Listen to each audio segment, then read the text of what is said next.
There. All right. Now it's up running.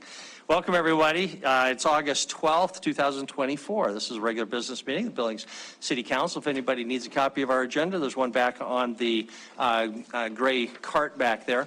If you would, stand with me for the Pledge of Allegiance. Our council member, Roy Neese, suddenly got hit by the bug this afternoon, so I will come up with an invocation while we're saying the pledge.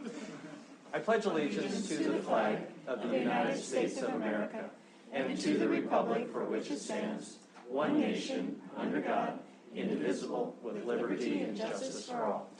So, Father, I do invite your presence here. We thank you for the beauty of your creation that we enjoyed today, for moisture. We ask your hand to be on our city, your hand of protection, and your wisdom would be ours tonight. We pray that your spirit of humility would guide our conversations, and you would give us your spirit, your wisdom, and worldly wisdom as well. So you're invited here, and thank you for this group who care about your city. In the name of your Son, we pray. Amen.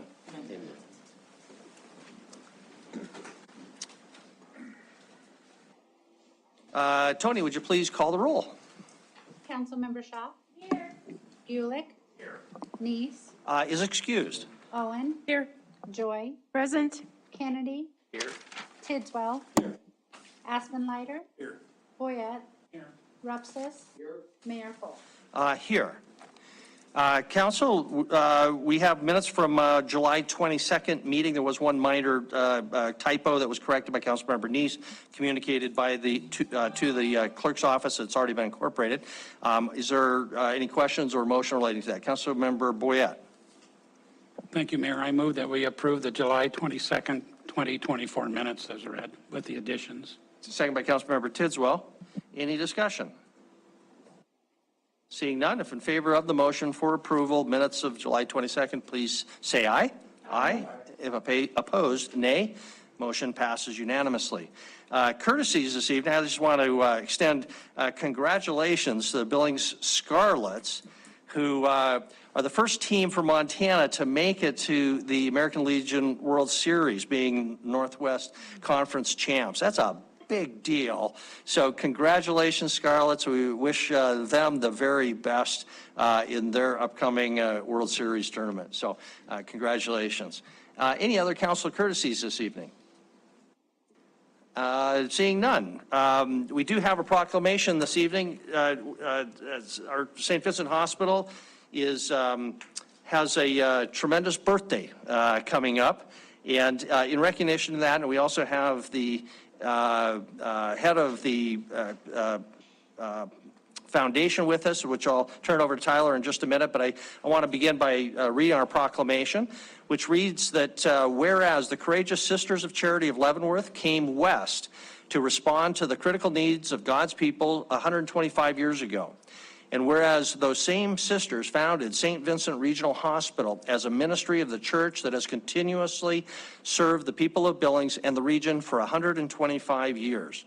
And whereas for all of those years, the dedicated caregivers and volunteers of St. Vincent Regional Hospital have tirelessly provided compassionate care, saved innumerable lives, and improved the health and well-being of thousands of our fellow community members. And whereas the St. Vincent Regional Hospital has been a pillar of strength, resilience, and hope in Billings and the entire northern Rocky Mountain region, adapting to changing times and challenges for well over a century. And whereas the legacy of St. Vincent Regional Hospital is deeply woven into the fabric of our community as a result of the hospital's success in improving countless lives with its unwavering commitment to excellence. And whereas we hope and expect that St. Vincent Regional Hospital will continue to flourish and contribute to our community for another 125 years as part of Intermountain Health. Now, therefore, I, William Cole, Mayor of the City of Billings, hereby proclaim August 14, 2024 as Intermountain Health St. Vincent Regional Hospital day and to be a beacon of health, healing, and compassion in our community, and encourage all residents of Billings and our region to celebrate the hospital's 125 years of service and express our heartfelt gratitude to all who have contributed to its success. So congratulations, St. Vincent. With that, I'm going to ask Tyler Wilton to come forward. And Tyler, you don't look 125, but I guess you've had good health care along the way. So. Mr. Mayor, council members, thank you so much for this opportunity to join you for a couple of quick words. And thank you so much for this recognition. You know, it actually, our origin story actually dates back to 1896, when the young mayor, Henry Chappell, whom the street by a clinic out in the West End is named after. He was 34 years old, mayor of Billings at the time. He realized, as the only physician and only pharmacist in the community, that healthcare was going to be a need as this city continued to grow overnight, which gave it the name of the Magic City. And he put the call out along with the local Catholic priests and Sisters of Charity in Leavenworth and said, please come and help us build a hospital here in Billings. They came, they saw, they responded to that need, immediately built the hospital and opened its doors in February of 1899. And so getting back to our first patient was 125 years ago on February 2nd. And so for the last year, we've been celebrating those wonderful sisters, our talented physicians, nurses, caregivers, board members, everybody who has come together to make such a wonderful legacy for 125 years. It's a remarkable story. We're so proud of it and just look forward to continuing to serve this city for a long time to come. I do want to invite you. We have a special mass that we're celebrating at 10 o'clock on Wednesday at St. Patrick's Co-Cathedral, and then we'll be having a barbecue picnic for caregivers and the entire community. So we'd love to have you come celebrate with us then as well. But thank you so much. Thank you, Tyler, and again, congratulations.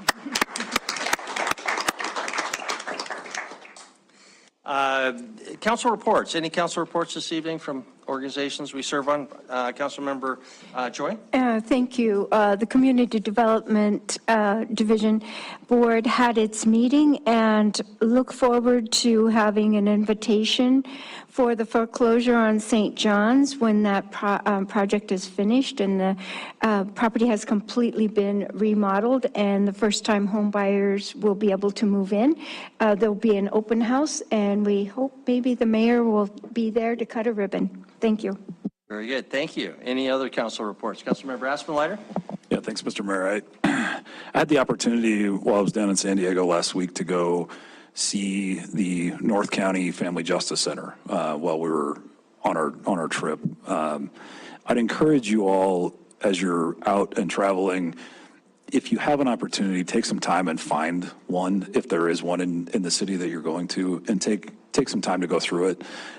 Those folks are happy to share their story, happy to show you their facility, and help give you a vision of what this actually is. I think we all have some idea in our mind about what this is, but actually seeing one that's up and functioning and operational it's incredible. I mean, the things that go on there and the things that they do for their community and the struggling in their community is pretty incredible and remarkable. And it's a motivator to what we can build here.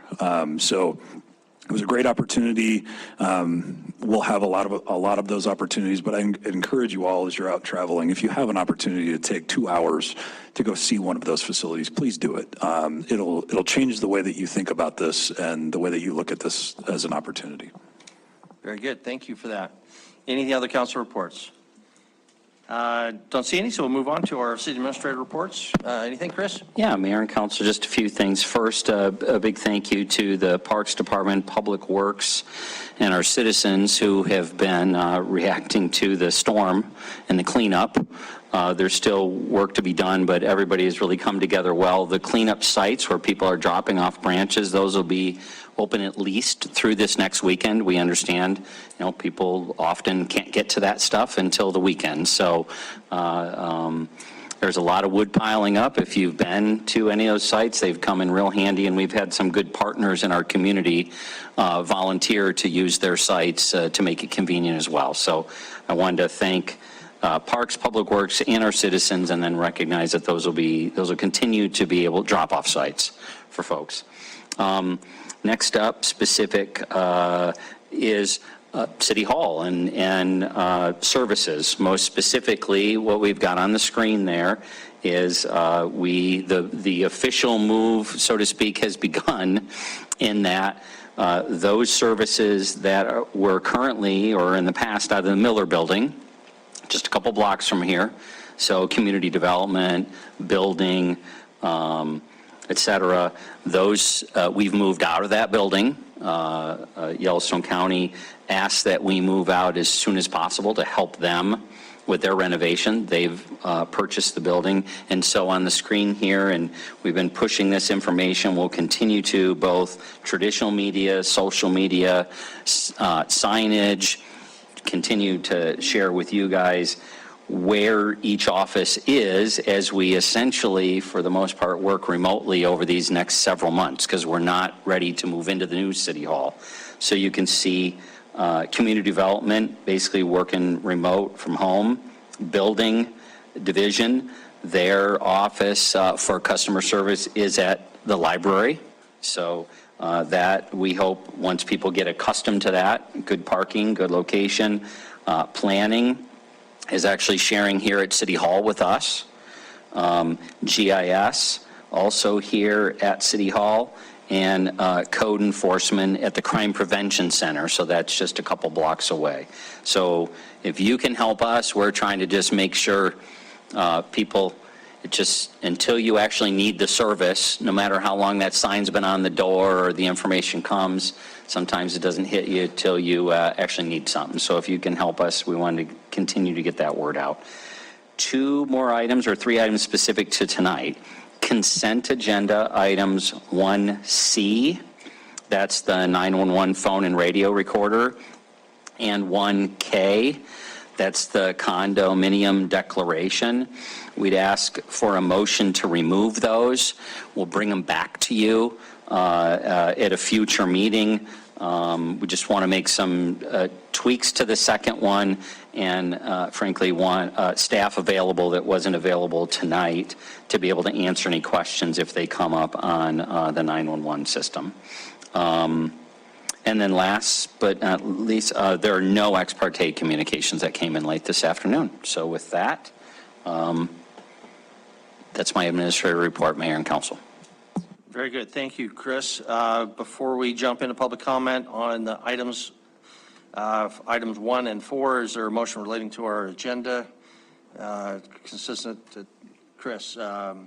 Councilor Boyette. Thank you, Mayor. I move that we move consent agenda items 1C and 1K to a future time designated by the administrator. Second by Councilor Rowan. Very good. Any discussion? If not, all in favor of the motion, please say aye. Aye. If opposed, nay. Motion passes unanimously. Next item up then is public comment on things where there will not be a public hearing later. And tonight, that's item 1, our consent agenda and any of the subparts on that. And then item 4, the aquatic study at the end. Items 2 and 3, there's a public hearing on. So if you'd like to comment on those, just be patient and you'll have an opportunity on items 2 and 3. But if you'd like to comment on anything under item 1 or item 4, please come forward. If you want to comment on something not on our agenda, I apologize, but you'll have to wait till the end of the meeting, but you'll have an opportunity for that later. But would anybody like to comment on item 1 or 4, please come to the podium and just tell us your name and address and ask you to keep your comments to 3 minutes. Any comment on item 1 or 4? 1 or 4? No one is coming forward. So we will close the public comment period, move on to our consent agenda. Are there separations that require a different vote? Councilmember Aspenleiter. Mr. Mayor, I'd ask that we separate agenda items 1L, M, and N, 1, 2, and 3 for purposes of recusal. My company is involved in all of those. And would you just say those again? 1L, M, and all of N. Very good. L, M, N, and N 1, 2, and 3. Very good. Thank you. Any other separations? Okay, then we will move ahead with the non-separated items. Any questions or motion? Councilmember Gulick and Councilmember Owen. I move that to approve the items on the consent agenda as submitted with the exception of items 1C, 1K, 1L, and 1M, and 1N, 1, 2, and 3. Very good. Is there a second for the motion? Second by Councilmember Rasmussen.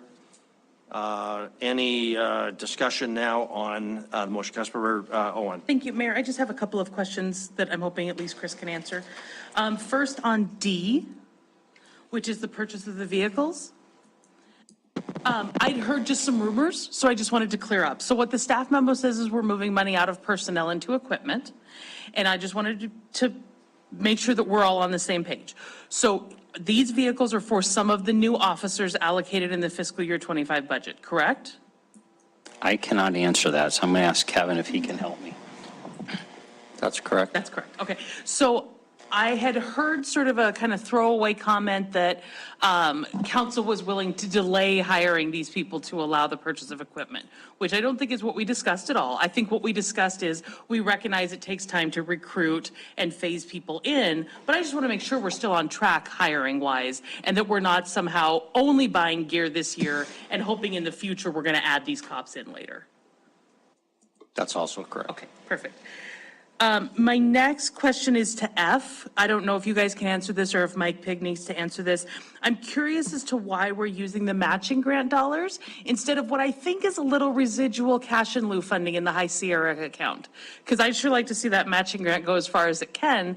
And I was just wondering why we wouldn't use some of the High Sierra cash in lieu. Yeah, so the grant program was put forward 2 years ago, and that group brought forward this proposal to build this shelter. And so, you know, and that was in their proposal for their matching grant. And so since they had applied for the grant funding and we felt it was worthy of being constructed, we used those funds there. Hopefully, we will use those cash in lieu funds in another fashion. Oh, no, not hopefully. We will use those cash in lieu funds for High Sierra to enhance the dog park in another way. But this group wanted to use the grant funding. They had applied for that grant, and that's why we gave it to them. You're thinking about some dog amenities, right? I am. I'm thinking about some concrete amenities, probably inside that dog park to get rid of some mud. What's our timing on that? On using the cash in lieu funds, as soon as I free up some project managers who can start putting together proposals, we'll put that in next year's CIP. In next year's CIP, okay. All right, thank you. Yeah. And then Chris, just a request, when item C comes back, can you please include in the staff memo some details on the budget situation? From just a first glance, the 911 fund doesn't look like it has the money to pay for this. So if you could just make sure the staff memo outlines the budget, I would certainly appreciate that. That's all, Mayor. Very good. Thank you. Councilmember Boyette. Thank you, Mayor. Number D again. It shows we're buying 3 vehicles for about almost $300,000. The patrol vehicle is about $48,000 plus equipment of $48,000. In the past, we've always bought the vehicle, brought the vehicle back to Billings, then we install the equipment, apparently ourselves. But now we see Duval Ford is Duval Ford selling us the equipment? But I've never seen this before. Deputy Mayor, Deputy Chief Lawrence is prepared to answer some questions about this, item D. Mayor, Council, good evening. Yeah, that is a little confusing. No, we are not buying any equipment from Duval. All of our equipment comes from other companies. Example, our watch guard, that comes from Motorola. The computers in the patrol cars, those come from Panasonic. So it is not itemized out. So yeah, that's the total for the cars and the equipment. But we are not buying any of the equipment from Duval other than the cars. So that's a misstatement in here then? Yeah, it goes into more clarification in the background, but yeah, it's a little confusing there in the recommendation. Thank you. Very good. Any other questions on any of the non-separated items? Councilmember Gillick? Actually, a comment, just we do have a number of donations here. Just wanted to thank various partners in the community for helping make our community stronger and appreciate those gifts to us collectively that benefit us all. So appreciate Faith Evangelical, Northwestern Energy, as well as the Partners for Parks. and the Yellowstone Valley County DUI Task Force. Very good. Thank you for pointing that out. Much appreciated, much needed. Very good. Any other discussion on the motion before we proceed to vote? Ken, the vote is for approval of the items that were not separated on the consent agenda. If in favor of the motion, please say aye. Aye. If opposed, say nay. Motion passes unanimously. The first separated item that has not already been removed then is item 1L, second final reading, ordinance zone change 1052 Zimmerman Home Place. Is there either questions or a motion relating to item 1L? Councilmember Joy? Thank you. I move we approve second reading, final reading ordinance to zone change 1052 Zimmerman Place, Home Place with Councilmember Aspen Leiter recusing. Thank you. Councilmember Shaw, your hand up. You're the second. Any discussion? Okay, we'll proceed to a vote. Motion is for approval. Item 1L. If in favor, please say aye. Aye. If opposed, nay. Motion passes with the exception of Councilmember Boyd in opposition to Councilmember Aspen Leiter recusing himself. Item 1M, second and final reading ordinance expanding the Ward 5 ward boundaries for Ridgeline subdivision annexation. Is there a motion or questions? Councilmember Shaw. Sure. I move to approve item 1M with Councilmember Aspen Leiter abstaining. Second by Councilmember Joy. Any discussion or questions?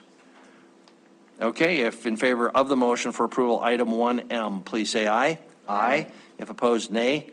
Motion passes unanimously with the exception of Councilmember Aspen Leiter recusing himself. Bills, item 1N, either separately or collectively. Is there a motion or questions? Councilmember Gulick. Put them all together. I move that we approve the bills for July 1st, 2024, July 8th, 2024, and July 15th, 2024. Very good. Is there a second? Second with Councilmember Shaw. Any discussion?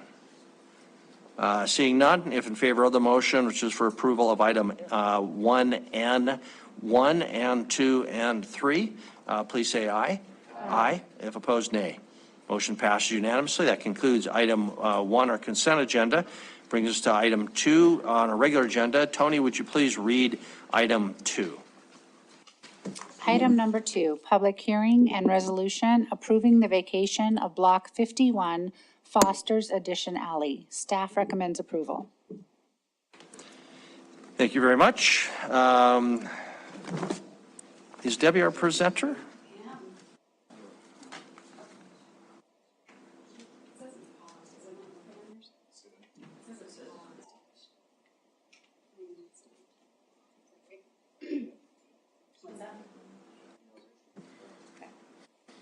Good evening, Mayor and Council. All right. So we're here to talk about the vacation of a half an alley, or a short alley, I guess, on just south of 6th and east of North 27th. So here you can see this is the general area. The alley is in red, and as you can see, it's not a through alley. It just goes to the old, the parking lot that's in there, and then the right-of-way stops. So that's all private property from the south down. So this is the only remaining right-of-way that's there. So the petitioner for this is Circle K, and this is the site of the property from 6th looking south onto the property. So the alley that you're looking at there is the alley that we're talking about. So again, you can see here on the plat that's off on the right-hand side, the alley does stop where it says Block 51 there. So the only remaining right-of-way we have in there is that piece that is hatched. So there's public sewer and sanitary sewer and storm sewer in there. Both of those will need to be relocated if this area is vacated. And the sanitary sewer only serves the old Denny's building. So there will be a way to serve that property through an easement that will be granted to that property. Private utilities were given easements, and those were included in the original council memo for the petition. And when you got those on your consent a couple weeks ago, so all of those private utilities are Easements are included in there. Fire department, police department met, all approved the vacation as well, or recommendation of the vacation.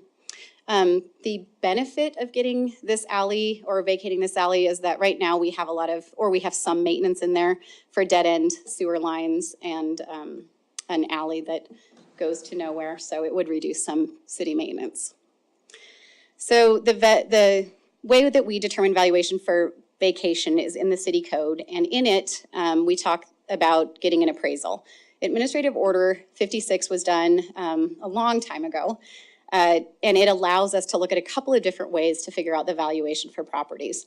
So in this particular case, they went with B, which is where you submit comparable sales data for similar parcels in the area. So that's what you have in your packet, and that's what the amount is based on, is that opinion from Coldwell Banker. And it is valued at $17.15 or just over $68,000. And then last, this is the proposed site plan. This is not, obviously the vacation doesn't set this in stone or anything. There's a lot of work to do after this, but we're just showing you this because this is what the plan is, to have a pretty large facility there. So if you have any questions, the petitioner is here tonight and can answer some questions, and I can answer questions as well. Thank you, Debbie. Can I just ask, the broker price opinion that we got from David Mitchell, somebody asked whether we had obtained that or whether the property owner who wants the vacation had retained him. So is he our guy or is he their guy? He is their guy. So in every case where we have a vacation, it's on them to bring us the valuation.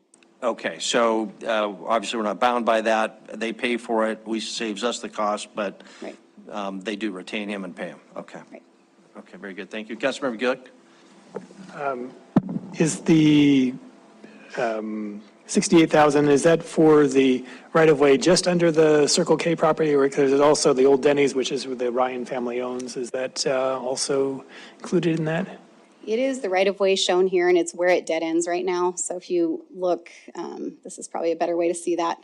It ends where that parking lot is. And that is all the right-of-way that's there. So it turns to private property just south of there. I see. Thank you. Councilor Rassleiter? Thanks, Mr. Mayor. Debbie, where does that 68,000 go? It goes to the general fund. Obviously, we've talked about this before. Is there any, and maybe can I redirect that to the city administrator? Chris, can you shed some light on, like, what, does that go into any specific pool? Is it just in our reserve account? Where does that go? So it's not appropriated to be, it doesn't change anything about the appropriations approved by City Council for the budget. And so I or staff can't just come up with, oh, we've got 68 we weren't expecting, now we can go do this. But it would go into reserve at this point. I mean, that's where it would go. Councilmember Boyette? Thank you, Mayor. Councilmember Neese is not here tonight. He's sick, but he had brought up the idea of, is $17.50 adequate? If the developer tells us that's what it is, do we have a way of saying, yeah, well, that's really a good price, or no, we have an expert that says it should be $18.15. How do we make sure that $17.15 is okay, so to speak? So we don't have anybody that we have on staff that looks at those. We look at it. We do our own research to see, what we know about the area. Property downtown for a long time was pretty consistent, and so it was pretty easy to know, what that property costs. Obviously, we've seen some changes in the past, so we looked at the report, we looked at the comparable sales they used. They seem relevant, they're in the area. So we do a review, and no, it's not professional as far as we're not appraisers or anything, but we do look at it for reasonability, I guess would be the word. And so Debbie, on that specific question, Councilmember Neese's concern was that we had recently sold the parking lots on either side of the Burger Dive. We got about $40 a square foot. And so in his mind, this is worth $40 a square foot. The response that we got by email from David Mitchell said, yeah, but those actually generate income. This doesn't. Councilmember Neese told me in a conversation, yeah, but it will generate income. So it's a classic situation where you look at the value in the eyes of the seller or the eyes of the buyer or some mythical third reasonable person, I suppose. What would it cost for us to get our own broker price opinion or even appraisal, heaven forbid? Do you know? To get an appraisal, it would be about $4,000. To get a market analysis, it would probably be on the order of 800, 500, somewhere in there. Okay, very, very good. Thank you. Chris, did you want to comment on this? The other thing I want to remind, and Debbie had it up there on the screen just a minute ago, we're following the administrative order that's been in place for quite some time. Keep in mind, part of that, and this is speculation based on how old this is, but what I would anticipate even today is kind of bookends. One says, we scratch out every cent we can in value out of it, that it's a public asset. The other end is, well, you have a private adjacent property owner who's making an investment in their property, and this right-of-way, this alley, is an impediment to that. The city should be reasonable in how it approaches it. So there are two sides of how do you want the city to approach this, and staff is following what's in place today and consistent with, and this is consistently how we've done it, and there's some options. So if we want to take a different direction in the future, this could be changed, but that is what we're following today and for those general reasons. Very good. Councilor Braun? I'm not sure where to start here. Where do we find administrative orders on the website?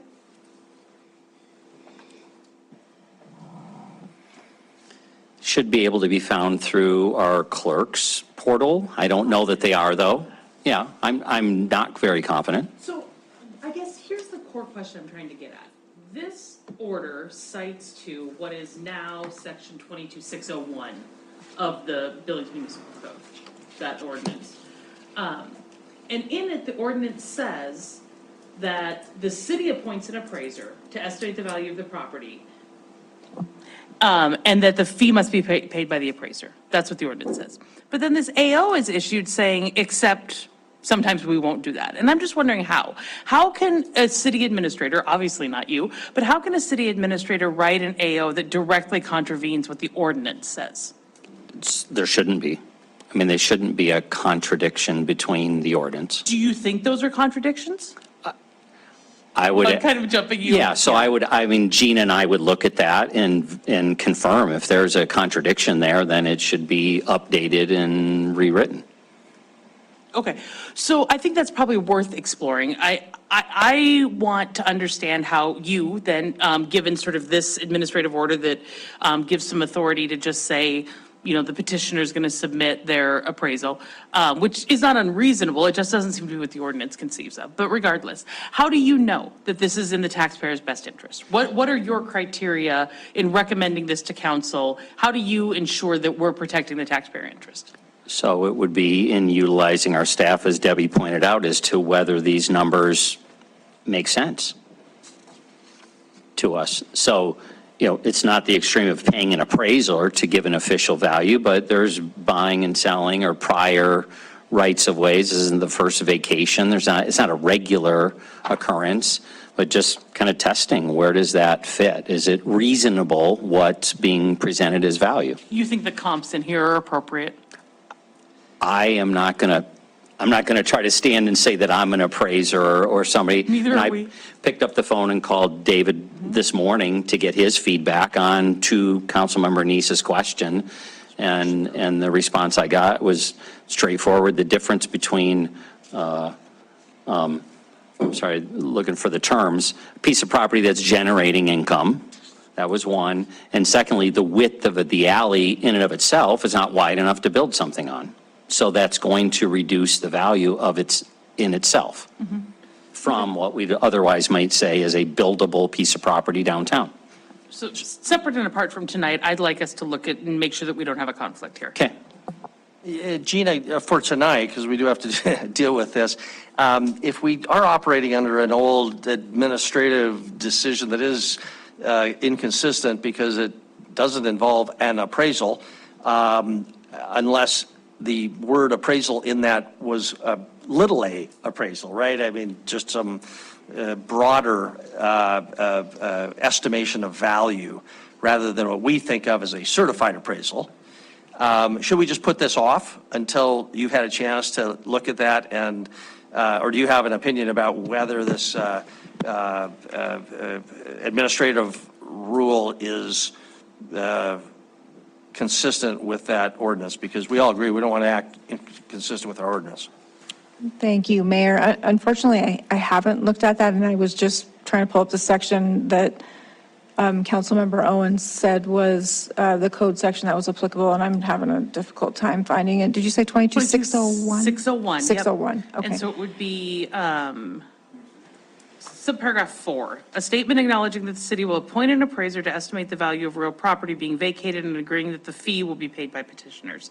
And I just don't see, Gina, anywhere in here where it says that there's a delegation of authority to establish an alternative process. Not that that's unreasonable, but. Right. And so, Mayor, given that, the information in there, I haven't had time to analyze it. And if the council would like a more in-depth opinion from me, I would suggest that you postpone this item. Because oftentimes what may seem like a simple and easy answer is not a simple and easy answer, and does sometimes take some additional research and being more thorough. So I don't want to give an opinion right this second without looking at it closer. Thank you. Councilmember Espenlater? And I guess my perspective on this is, like, the applicant here is operating under an administrative order. I mean, we're getting in the weeds about whether we should have or shouldn't have done that. You know, previous administration should or should not have done it. The fact is, it's there, and they've acted in good faith, and they've done everything we've asked them to do per this administrative order. If we want to clean this up, we should clean it up after this.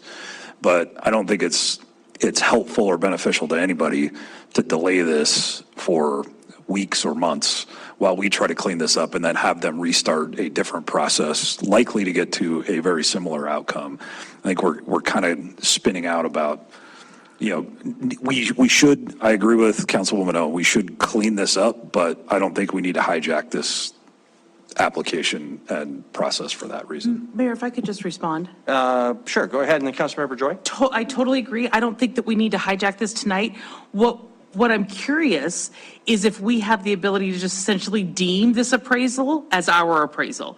I mean, can we actually just bridge the gap here and make sure that we don't have any procedural errors that might come back and hurt the applicant? I can't imagine we will. I think frankly, the cost of delay would exceed the cost of what they're going to pay us tonight. So I don't see a value in delaying, but I don't want us to continue having an error in our internal procedures. Okay, thank you. Councilmember Joy. Thank you, Mayor and Council. I have a question for Director Melling. Director Melling, we wrote our ordinance for disposal of city property. Have we ever used that? And I'm trying to remember, but I'm kind of lost here. Have we ever used that when it applied to a right-of-way? Because I think previously we have had right-of-ways where the applicant has come forward and we've gone through that process, presumably under the administrative order, and it wasn't used through the ordinance. Thank you. Because I don't remember that the ordinance actually was applying to a right-of-way. It seemed like we were putting it in place more for properties that we were disposing of, like park properties, not right-of-way properties. So that's my question. Thank you. Right. So we've had quite a few vacations that we have operated under this AO. I think it was 1995, I think, when this went in. And we've done every vacation since I've been here under this. I believe when we did the procurement and the disposal of property, we specifically excluded right-of-way for this purpose because we already had a method, but we will check on that as well and clean all of it up when we look at it. Yeah, I think so. Okay, council, are we ready to vote? Any other questions, any other discussion? Oh, thank you very much. Very good. We'll come back for discussion. I want to cut off your opportunity for discussion. We do have the applicant or developer involved here as well. So this is an opportunity for anybody who would like to be heard on item number 2. Please come forward. If you'd like to be heard, just ask to keep your comments to 3 minutes. Tell us your name and address. Is there anybody who'd like to be heard on item number 2? This is a public hearing. Anybody who'd like to be heard on item number 2? About to close the public hearing. I will close the public hearing. Councilmember Aspenlider. Having conducted a public hearing and consider written and public testimony, I move to approve a resolution approving the vacation of Block 51 Foster's Addition Alley as recommended by staff. Thank you very much. Councilmember Kennedy with the second. Motion is for approval of item number 2, consistent with the staff recommendation. Any discussion? Councilmember Gulick? I'll just say that this isn't my favorite use for this very important, this key intersection, but I think I'm very pleased with the site plan. I think it's a tribute in part to our zoning ordinances. I think it's very well designed, and I think it really improves that whole property a lot. So I think kudos to us for adopting zoning ordinances. I think are good, and as well as to the design team, engineering team that put that together. And I'm pleased with what's happening. So thank you. Very good. Thank you. Any other discussion on the motion? Motion again is for approval. I'll just comment. I'm going to vote no because of the procedural concerns I have, not because I don't think that's a good project, not because I don't think the valuation is certainly in the ballpark of what it's worth, but just given that uncertainty that we just had that discussion about. So, but I just want to clarify that. Any other discussion? Okay, if in favor of the motion for approval, item number 2, please say aye. Aye. If opposed, nay. Nay. So all other parties voting in favor, with the exception of myself, motion passes. That concludes item number 2 and brings us to item number 3. Tony, would you read item number 3? Item number 3, public hearing and first reading ordinance amending Billings, Montana City Code Sections 24,457 violation records, 24,467 failure to pay parking fees, 24,473 penalties, 24,1004 parking violation procedure generally, 24,1005 same response failure action, 24,1006 violation citation compliance failure warrant for arrest, and 24,1011 penalty for violations. Staff recommends approval. Very good. Thank you. Tracy, you're our presenter. It's all yours. All right, I'm going to read from this just to try to keep myself on track a little bit better. So anyway, good evening, Mayor and Council. Thank you for your commitment to the City of Billings and for your time this evening. Tonight, I will be sharing with you our proposed revisions regarding parking enforcement and collection procedures. This was a collaborative approach between the parking staff, city administration, and legal counsel. We believe this is a significant improvement over the existing ordinances. Please bear with me as I do get a little nervous with these presentations. First and foremost, I want to let you all know that 24-1011 is not repealed. It will remain. The reason being is it has the bond schedule. With the administrative order, we had some language that was changed in the administrative order to help with the escalation language. And so when we were doing the ordinance, not realizing that it was tied to the 1011. So listed are the revisions to sections under Article 24-400 and Article 24-1000. Revisions were made to 24-457, 24-467, 24-473, and 24-1004. 24-1005, 24-1006 are repealed, but not 24-1011. The original ordinance was vague in defining these types of violations. This new language identifies these violations as being municipal infractions and redirects the individual to the parking violation penalties and procedures listed under 24-1004. This section states that the failure to pay the violation fee is a municipal infraction, and then references the revised section 24-1004 parking violation procedures. This revision specifies fire lane violations and then references the updated section 24-1004 penalties and procedures. Now the part that gets kind of complicated. 24-1004. Under section 24-1004, subsections B and C were removed entirely, along with section 24-1005 and 1006, and replaced with new language in section 24-1004.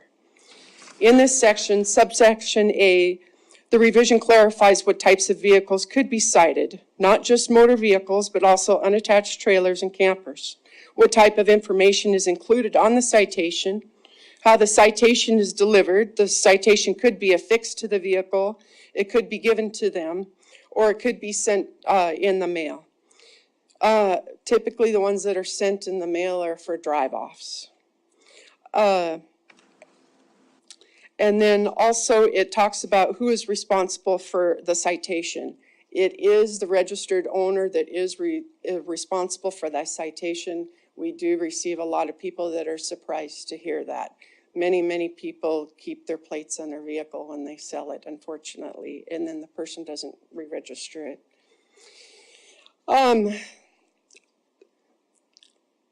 Oops, I am terribly sorry.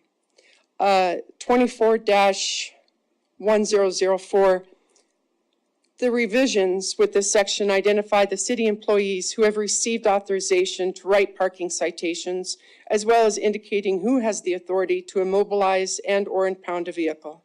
The revision spells out what information will be provided on the parking ticket, such as informing the individual that the decision is final unless contested. Failure to pay the parking citation may result in immobilization and or impoundment, in which a registered owner is responsible for any costs incurred. The monetary penalties associated with the ticket, including additional administrative fees, if not paid within 12 calendar days, and advising the individual that they have the option of paying or appealing the parking ticket. The time to contest has been increased from 5 business days to 12 calendar days to contest a ticket.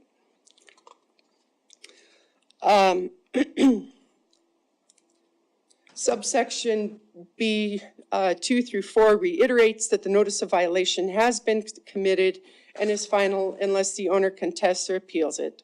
States the new revisions will not invalidate previous violations and provides information on where the parking tickets are paid and filed.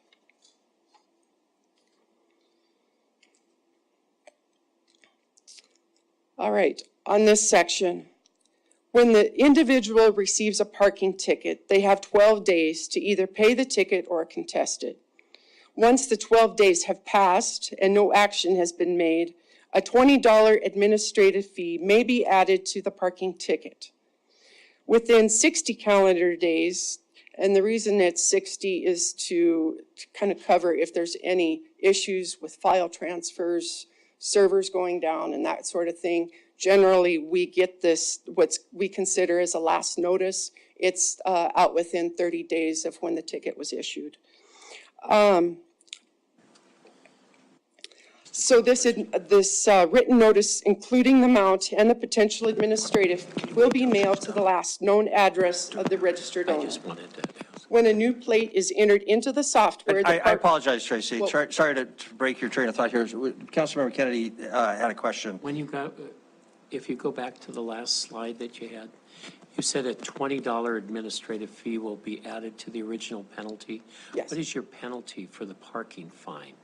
They escalate. So, I'm sorry, just as the dollar amount?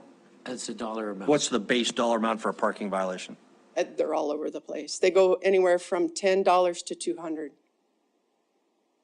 And then the $20 will be added and late, Yes, that is correct. but it doesn't escalate. No, it is a one-time $20 fee. Thank you. Yes. Very good, thank you, go ahead. All right. Am I on the right? I lost my place, sorry. When a new plate is entered into the software, the parking division does not have the registered owner information. At the end of a month, a file of unpaid citations is sent to the motor vehicle department. The MVD then returns the file to the parking division with information on the registered owner. The MVD only provides the last known address when the individual registered their vehicle. The address may or may not be the current address. From the date of the notice, the individual has 30 days to either pay the fine and fee or contest the ticket in writing. The individual has the option to contest the ticket online, request the contest form to be sent to them through mail or email, or can come to City Hall and fill out the contest form. There are multiple options for payment. They can mail their payment, utilize the yellow box located on 3rd Avenue North by the police department, pay online, visit the finance window, or call our office. Failure of the action will result in the city moving forward with the collection process.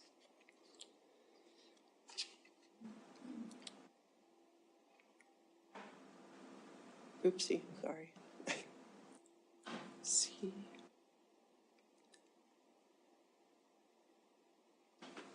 All right.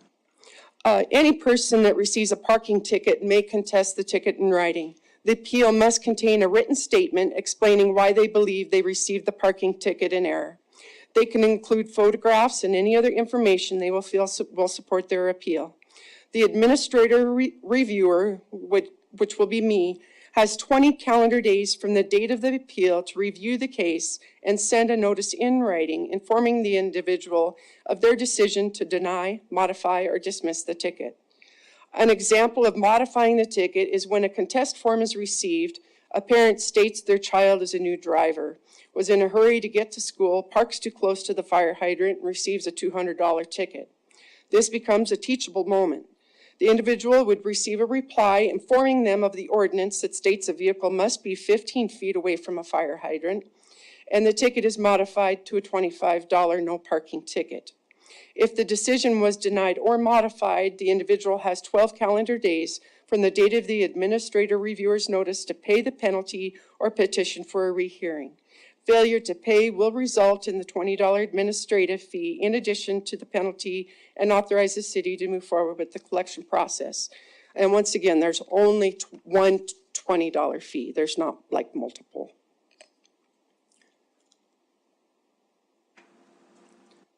Revisions, okay. If an appellant requests a rehearing, they have 12 calendar days from the date of the administrative reviewer's decision to submit a request for a review from the city administrator or designee.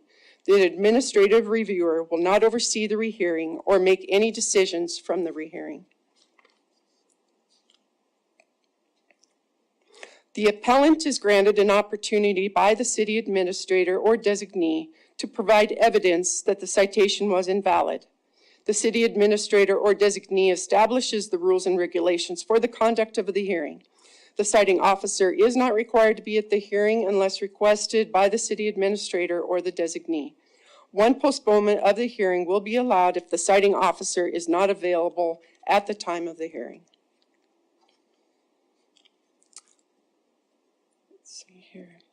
At the conclusion of the hearing, the city administrator or designee will render an immediate decision, either finding the person liable and required to pay the fee, or declare the violation unproven and dismiss the violation. Failure of appearance by the appellant constitutes admission of the violation, and they are responsible for all fees. The city is authorized to proceed with the collection of the fees. This section states the decision of the hearing by the city is final. Anyone who doesn't agree with the city's decision has 30 calendar days from the date of the city administrator designee decision to file a petition for judicial review with the Billings Municipal Court. And then these are the sections that had been repealed, minus 1011. I don't know if this is going to be helpful or not as far as kind of the timeline on, there's a lot of different dates in there. So on August 1st, the citation is issued. August 12th is the 12-day deadline to pay or contest the citation. On August 13th, we received no reply, so a $20 administration fee is added onto the citation amount. The fee covers the additional costs for staff time, as well as being an incentive for people to pay their citations to avoid the fee. The information regarding the $20 fee would be located on the back of the parking ticket, informing the individual of the policy. August 30th. Generally, at the end of the month, we send the file to the motor vehicle department. It takes some time for us to receive the file back. There have been delays in the past, either due to file issues or delays with the post office. The 60-day deadline should be more than enough time for any delays we may encounter. September 28th is the 30-day deadline for the individual to respond to the city notice that was mailed August 30th. This is where they get another opportunity to try to appeal. We don't have that. We only have one appeal right now. Here, they now have the opportunity to appeal again. I shouldn't say appeal again. If they missed the appeal and they get the notice and they want to appeal, they have this time period to be able to do that. On October 17th would be the 20-day deadline from the date of the appeal, which was September 28th for me, to review the appeal and send a written response to the individual. I would either affirm, modify, or dismiss the citation. The amount of time really is to try to help to cover for, like, if I would happen to be out in illness or vacation or something, that I can get caught up with all of those. October 28th is the 12-day deadline from the date of my response, October 17th, for the individual to pay the fine and the $20 administration fee or request a hearing by the city administrator or designee. November 17th, should the individual choose to request a rehearing, the city administrator or designee would send notification in writing the date, time, and place of the hearing by November 17th to meet the 21-day deadline. The hearing would give the appellant a reasonable opportunity to state their case. At the conclusion, the city administrator or designee would immediately render their decision, either finding the appellant liable and assessing the appropriate fine amount as authorized by the city code, or declare the violation unproven. If the appellant fails to appear at the hearing when required, the appellant will be charged with the violation and city-assessed fines and costs.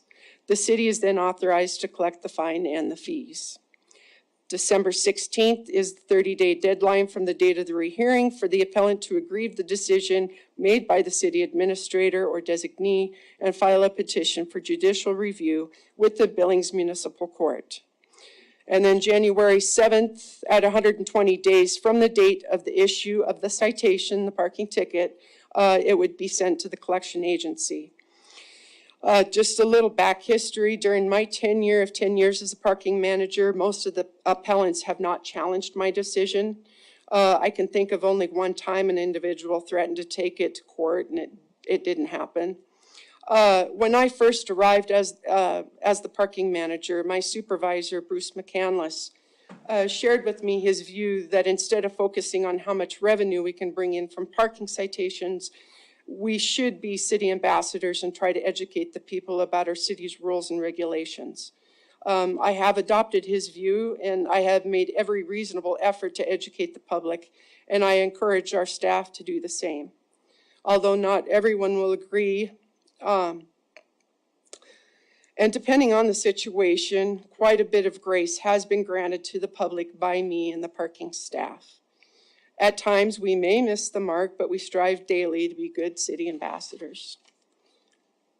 So are there any questions on the ordinance? Thank you, Tracy. Could you go back to your last slide with the schedule? This is more of a comment. I don't know if this will go out to the public as sort of an explanation of the appeal process, but I would just encourage you to have the city attorney's office check each of those dates for any communications with the public. For example, on the very second one, August 12th, it looks like in that case, for example, the day of the citation was counted. And I think August 12th should actually be August 13th. So the first day after the citation would be August 2nd. And then you'd add those 12 days starting there. So we don't expect if somebody gets a ticket on 4 o'clock on August 1st that they pay that day. So we don't count that against them. It wouldn't start until the next day. Okay. So just check those individual days. So, questions for Tracy? This is a public hearing before we get to that, though. Are there any questions for Tracy? Councilmember Owen? Mayor, I actually have quite a few questions, so if other council members would like to go first, I don't want to step on anyone's toes. Okay. Tracy, I know you said you're nervous about answering questions, and I don't want you to be. So feel free to make Chris or Gina answer any of these if you get uncomfortable, but I'm not confident that we've made this more streamlined and easier to get to. And the reason that concerns me is this issue of the improper escalation of parking fines. I think we need to try to make these ordinances simple and readable and understandable. And I think my first question would be, why would we create such a complicated and cumbersome administrative appeal process?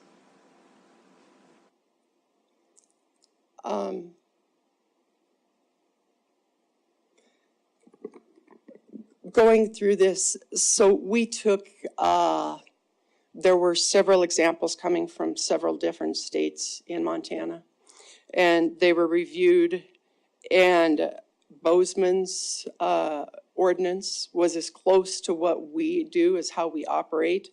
These ordinance changes they better define kind of how we do things, and there's a better explanation.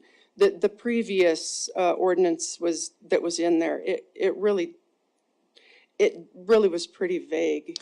I hear you. I'm just trying to understand why, if I believe I was improperly fined, I have to go through you and then through Chris and then to court. Why can't I just go to court? Or why can't I just go to you and then go to court? Why do we have the multiple layers of bureaucracy? I believe it was to try to give the appellant another chance. It really is the benefit of them, not us. Generally, what ends up happening, it goes to me, and then I make my decision. And then if they want to take it to court, then they go and they call and they take it to court. But this is just giving them more of an opportunity to try and get it taken care of. Okay, so are there procedures that you have, a book or some memos or something that guide your evaluation process? How do you, what if you weren't here and somebody else had to step into your role, what exists to create a framework around the review and appeal process? I take it case by case, depends upon the situation. There's no real structured way. I mean, a lot of times if it's somebody's first citation in the system, once again, we take it as a learning time. And I will tell them, hey, this is what you should have done. And please, in the future, try to make sure that that's what you do. And then we, of course, we're able to track that in the system if it happens again and they try to appeal again. A lot of times I'm not so lenient on dismissing those tickets. It's a big, okay, take for instance, you got a handicapped parker, elderly individual forgets to put their handicap placard up. And so tell them, hey, you got to have your placard up. And we give them a nice card and everything. Well, then a month later, they get another handicap ticket. Sure. Do we not dismiss it? It's my thought that the older folks, I mean, they have a challenge. They're under stress going to the hospital anyway. So more than likely, I'll dismiss it and I'll continually dismiss it. Would I do that the same for everybody? No, probably not. Okay, but all I'm asking is there like an internal policy book or procedures that you have that are written internally that guide the review process? I believe so, yes, but I'll have to look. Okay, so other than citations, the parking division also has the ability to immobilize vehicles. Yes. And it appears to me, and you can correct me if I'm wrong, but it appears to me that this revision takes out what was previously a threshold, that you had to have like at least a $50 fine before you could be booted. Now, do I read this correctly, that you could get a $10 fine, and if you didn't pay it, you could be booted?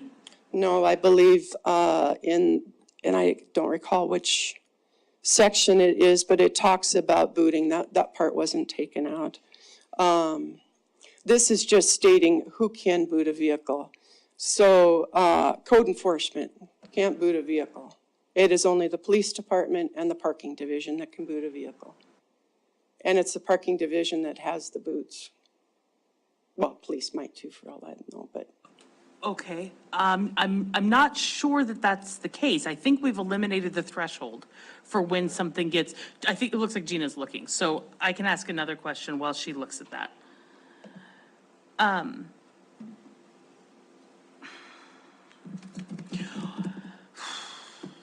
Do you believe the first section that was eliminated, which is, hang on, let me check it here, 457, used to say that the city administrator had to keep records of license plates and all these sort of things, and it looks like we've just taken that out.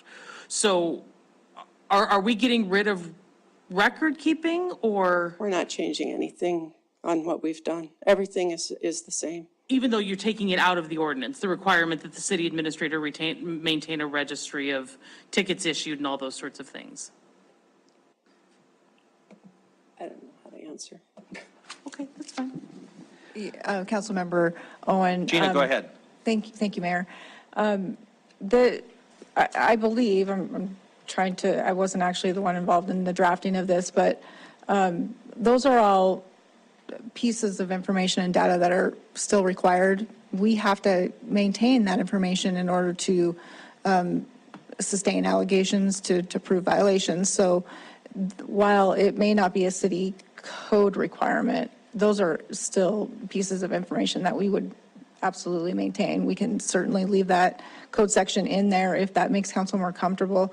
I'm not seeing where it was just moved. I know that some of 1004, I believe it is, simply took parts that appear to be repealed or deleted and incorporated them into that section. So it's a little confusing to find all that information, but we can certainly leave that more explicit in that section if that's preferred. The initial question that you had regarding why we're even doing this, I guess I just wanted to just make a quick comment about that. Sure.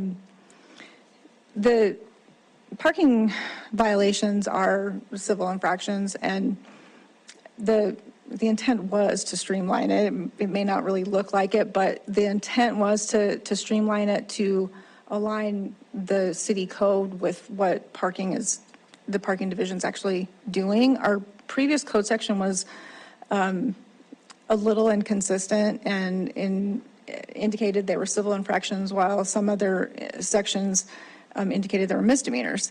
And the intent was to have parking tickets disposed of administratively, like some other jurisdictions do.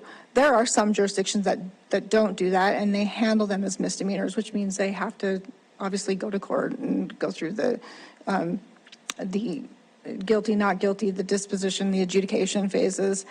So the intent here was to avoid that, to make these tickets, while they're handled administratively, streamline, make them a little bit more efficient while still providing that judicial review when desired by the alleged violators. So based on what you know, do you actually anticipate that Chris will be the hearing officer, or do we have an administrative hearing officer on staff?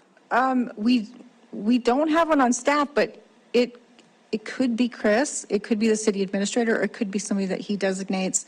We could hire a hearings officer if that is what city council would like, but that was not what was intended, as I recall from my discussions with Todd about this. The city administrator would be the one reviewing the administrator reviewer, who's the parking manager, reviewing those decisions. And if necessary, a hearing would be held wherein that designee or city administrator would hear evidence and any information that the person wanted to present. Okay. So speaking of the question of consistency, is the administrative fee automatic or not? If the fee is not paid, then yes, it is. So then why do we refer to it as a possible administrative fee? There could be situations where it is late, and there may be a situation where there's late and we take off the fee. So it's not an absolute. There's just situations that happen out there.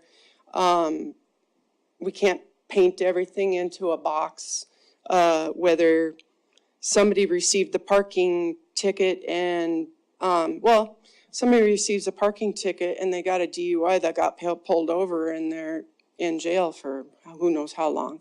And so they weren't able to and they're late. We're gonna make that adjustment. So it is discretionary, It is discretionary, absolutely. not automatic? No, it is not automatic. Okay, that helps. Okay, so I still have a number of questions, but I want to get to the issue that I'm really concerned about. I want to make sure I understand what you're saying. You're asking us if we do a motion to not include 24, 10, 11 in the motion. Correct. And then the resolution itself needs to not have that piece in there. Is that what I'm understanding? The resolution needs to be amended to take out the language saying that section's repealed? Councilmember Rowland, that's correct. Okay, and that's because it's connected somehow to this issue of escalation of parking tickets, right? Right, the parking fines have historically been established by administrative order. And that administrative order, which was just recently amended to correct this escalation issue, administrative order number 159 does specifically reference the section 24-1011, which is that section which allows the administrator to establish those fines. Okay, so we talked about this last week. I said I wanted to know what we were going to do to rectify the improper escalations, which I don't think anyone's disputing that there were improper escalations. So Chris or Gina, can you please bring us up to speed as to what we're going to do? We're happy to. In planning for the meeting, we wanted to separate the two issues. Not that they're, well, they are separate, that you've got an ordinance in front of you, and then the staff is going to provide an update on the whole escalation review. When?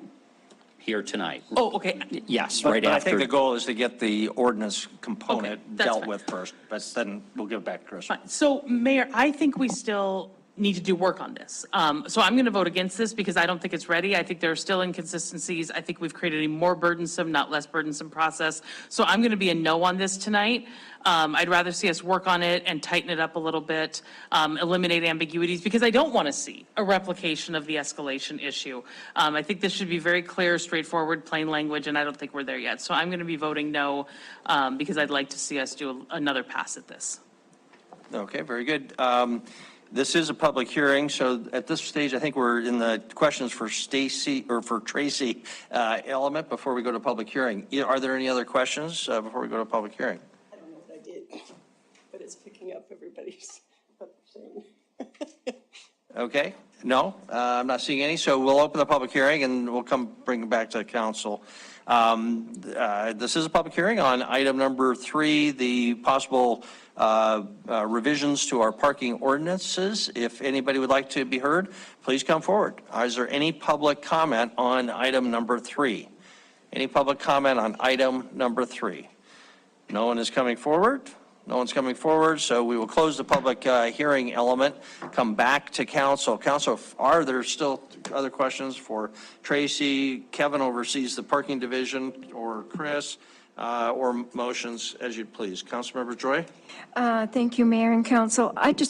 Thank you so much for your presentation. And I would just like to say, her grandmother taught me my times tables. So thank you, Mrs. Scott. Mrs. Scott has passed, but she taught me my times tables. So thank you so much. I just wanted to have a sense of the scope or the size of this problem.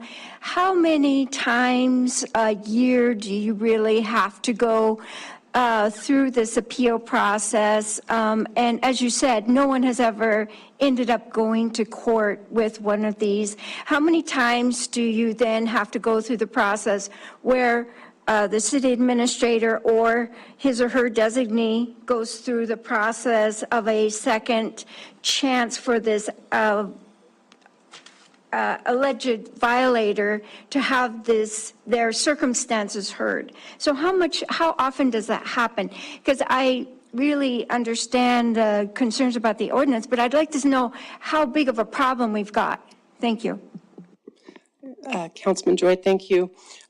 So the process, it goes to me when somebody contests a ticket, and it does not go to a city administrator or designee. That's something new. And then it would go to the court. And so, I probably receive anywhere from 5 to 15 contest forms, maybe more than that, a week. I try to get to them. Hopefully I can try to get to them every week. People can submit them like the various ways I said. The quickest way for people to submit them is online because they get more of an immediate response and it's emailed to them right away, whereas, of course, snail mail will take longer. But Councilor Joy? Just a follow-up. So if you get anywhere from 5 to 15 a year, are you saying? No, that's a week. A week, I'm sorry. Yeah. So then in a year, you've got, what, 300? Yeah, 300 I mean, maybe? it really, it kind of really depends upon how heavily, like we get a lot more contest forms coming in when there's trailers on the street, campers, because people don't realize that they cannot leave their unattached trailer or camper on the street. And so they'll contest that. They'll say, I didn't know. The big one, backing into a spot, a parking spot, that doesn't say back in parking, you get a ticket because you're parked against traffic. And people get upset. They say, I didn't know that. And like I said, we're just here to try to educate people. I had no idea you had to be 15 feet away from a fire hydrant either until I worked for the parking division. So I'm glad I know.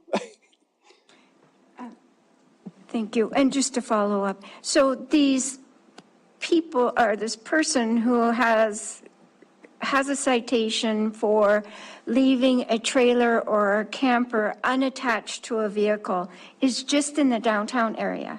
No, that is all over All town. over the city? Yes. Okay, thank you. Very good. Do you have any other questions for Tracy, or is there a motion? Mayor, Councilmember Shaw? Mayor, if I may just interrupt, I apologize. Gina, go ahead. I just wanted to suggest that if there were a motion that a council member was going to make, that motion, as recommended by staff, would simply include the phrase that Section 7 of the ordinance be deleted. That's the section that repeals 24-1011, which was inadvertently included in this ordinance, and that should be deleted from the ordinance, the proposed ordinance. Thank you for that clarification, Gina. We're only looking at changes. This is not intended to be a complete description of our parking rules. Right. Including dealing with the booting issue. Did you Right. get a chance, as far as you know, we haven't messed with that, right? Yes, I apologize. I meant to mention that 24-1008 does indicate that the unpaid parking tickets for booting would be $50. Okay. Is that, Okay, thank you for that Yeah. clarification. And so to be clear, that's staying in place? That's Mayor, I correct. apologize. Yes, that's Okay, correct. Yeah. Thank you. Good. Councilmember Shaw, had I recognized you? Right, interrupted Yep, I you? was going to try and make a motion here. I may need a little help with this because there's a lot of moving parts, but having conducted a public hearing, considered written and spoken public testimony, I move to approve first reading ordinance amending BMCC sections 24-457, violation records, 24-467, failure to pay parking fees, 24-473, penalties, 24-1004, parking violation procedure generally, 24-1005, same response failure action, 24-1006, violation citation compliance failure, and then warrant for arrest. And remind me, are we including 24-1011 or not? We are or what We're the excluding suggestion it, from Gina right? was to exclude that section 7, which would have repealed 24-1011, but that we want to continue, so it would not be repealed. Okay. So section 7 comes out of the proposed Section 7 ordinance. needs to be deleted Section 7 from the ordinance, yes, that's from correct. the ordinance, okay. Yes. Did I miss anything else? I don't think so. Okay, as recommended by staff. Okay, thank you. Is there a second? Is there a second for the motion? Second by Councilmember Joy. Okay, there's discussion now on the motion. Councilmember Boyette. Thank you, Mayor. It seems like there's a lot of discretion and common sense involved in this, but I don't see a ordinance that says you have to have common sense to do this. Well, So, I mean, if you're not there, the next person may not have common sense, or how do you weigh that when it really takes common sense to say the first time, boy, you made a mess, we'll let you go this time. How do we put that in words? I don't know. How does a police officer, when they let somebody go after speeding, say, don't do it again? But they haven't got a ticket to start with. Oh. Well,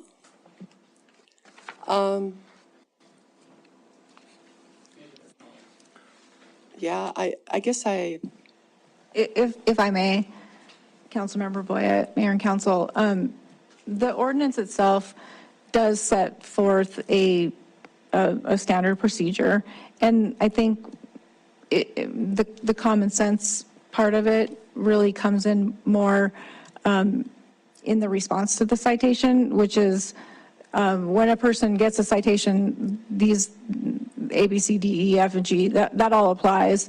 But the person who receives the citation can then ask for an administrative review.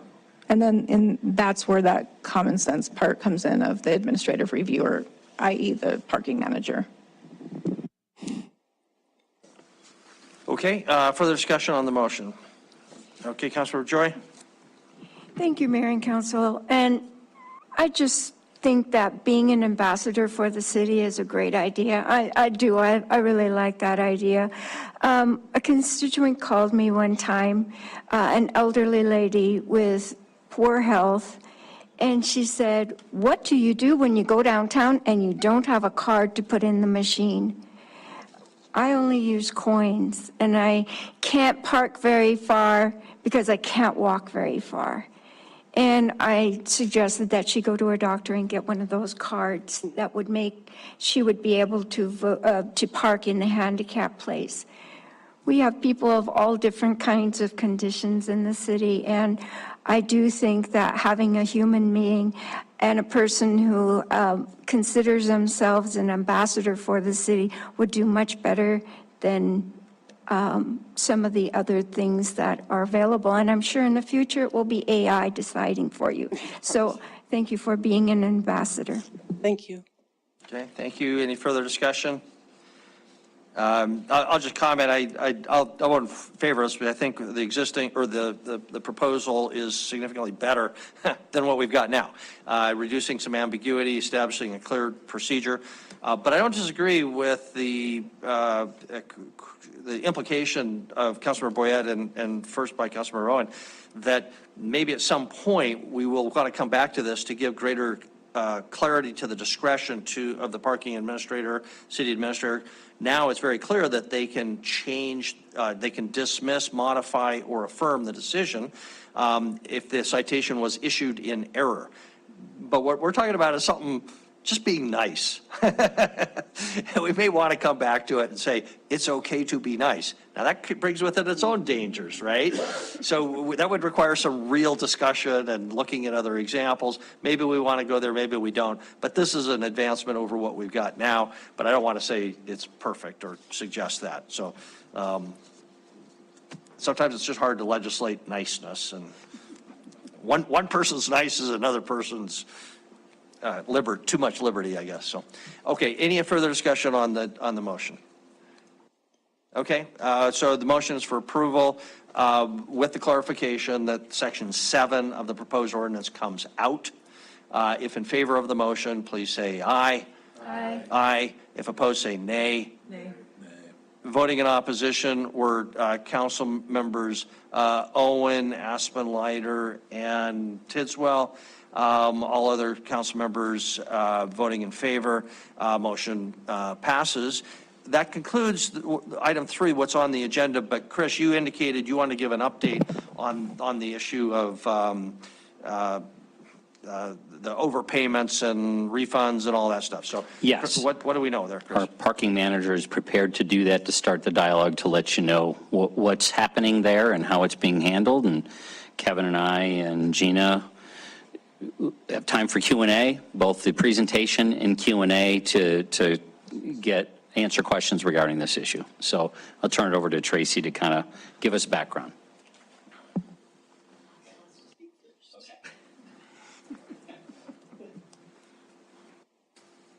Yeah, I don't get near enough time up at this podium here, so. I just wanted to kind of preface what Tracy's going to kind of cover here just a little bit. We heard some comments, I think it was last week, you wanted an update on this, so we're going to provide this. And I'm standing up here going to take full responsibility. I think I tried to hit the easy button for maybe some notifications, so we're going to see how we can correct that and stuff. But it is a complicated process, and that's why I do want Tracy to kind of provide those details for that, of why we made that decision the way we made that decision.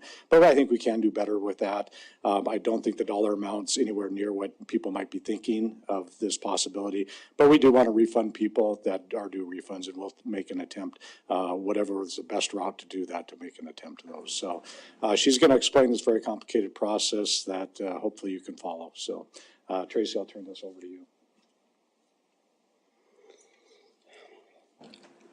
Okay, once again, I'm going to read so I can try to stay on task. As I stated in the previous presentation, our focus is to educate the public on parking rules and regulations as best we can versus focusing on the financial gain. When contesting a citation, people have a lot of different excuses, some legitimate, some not. The reasonings or excuses are always taken into consideration before a determination is made. This escalation issue on overcharging was not intentional, and I want to right those who were wronged. It's going to just take some time to get it completed. This is kind of a timeline of how this all kind of came into being. A city staff member forwarded me an email around March 13th of 24 from an individual who felt that they were overcharged. I looked at the escalating tickets. They followed what we thought was the right practice, and I replied that the tickets were accurate. After a lot of correspondence going back and forth, I was later informed that the parameters that were set in the software did not match with the language stated on the administrative order. Once notified, we quickly responded by changing the language to fit our procedure.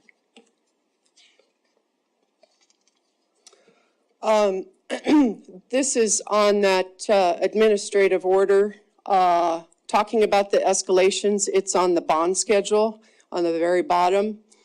Off to the, of course, left-hand side was the former, what it stated, basically stating that it was 365 days from the issuance of the first ticket. So Tracy, I apologize for interrupting, but it's going to be really hard for people to read all of that. Can you just say you've used the phrase escalation a couple times. What are we talking about? What triggers what we're An escalation talking about? is, you're parked at either a meter or a time-posted sign.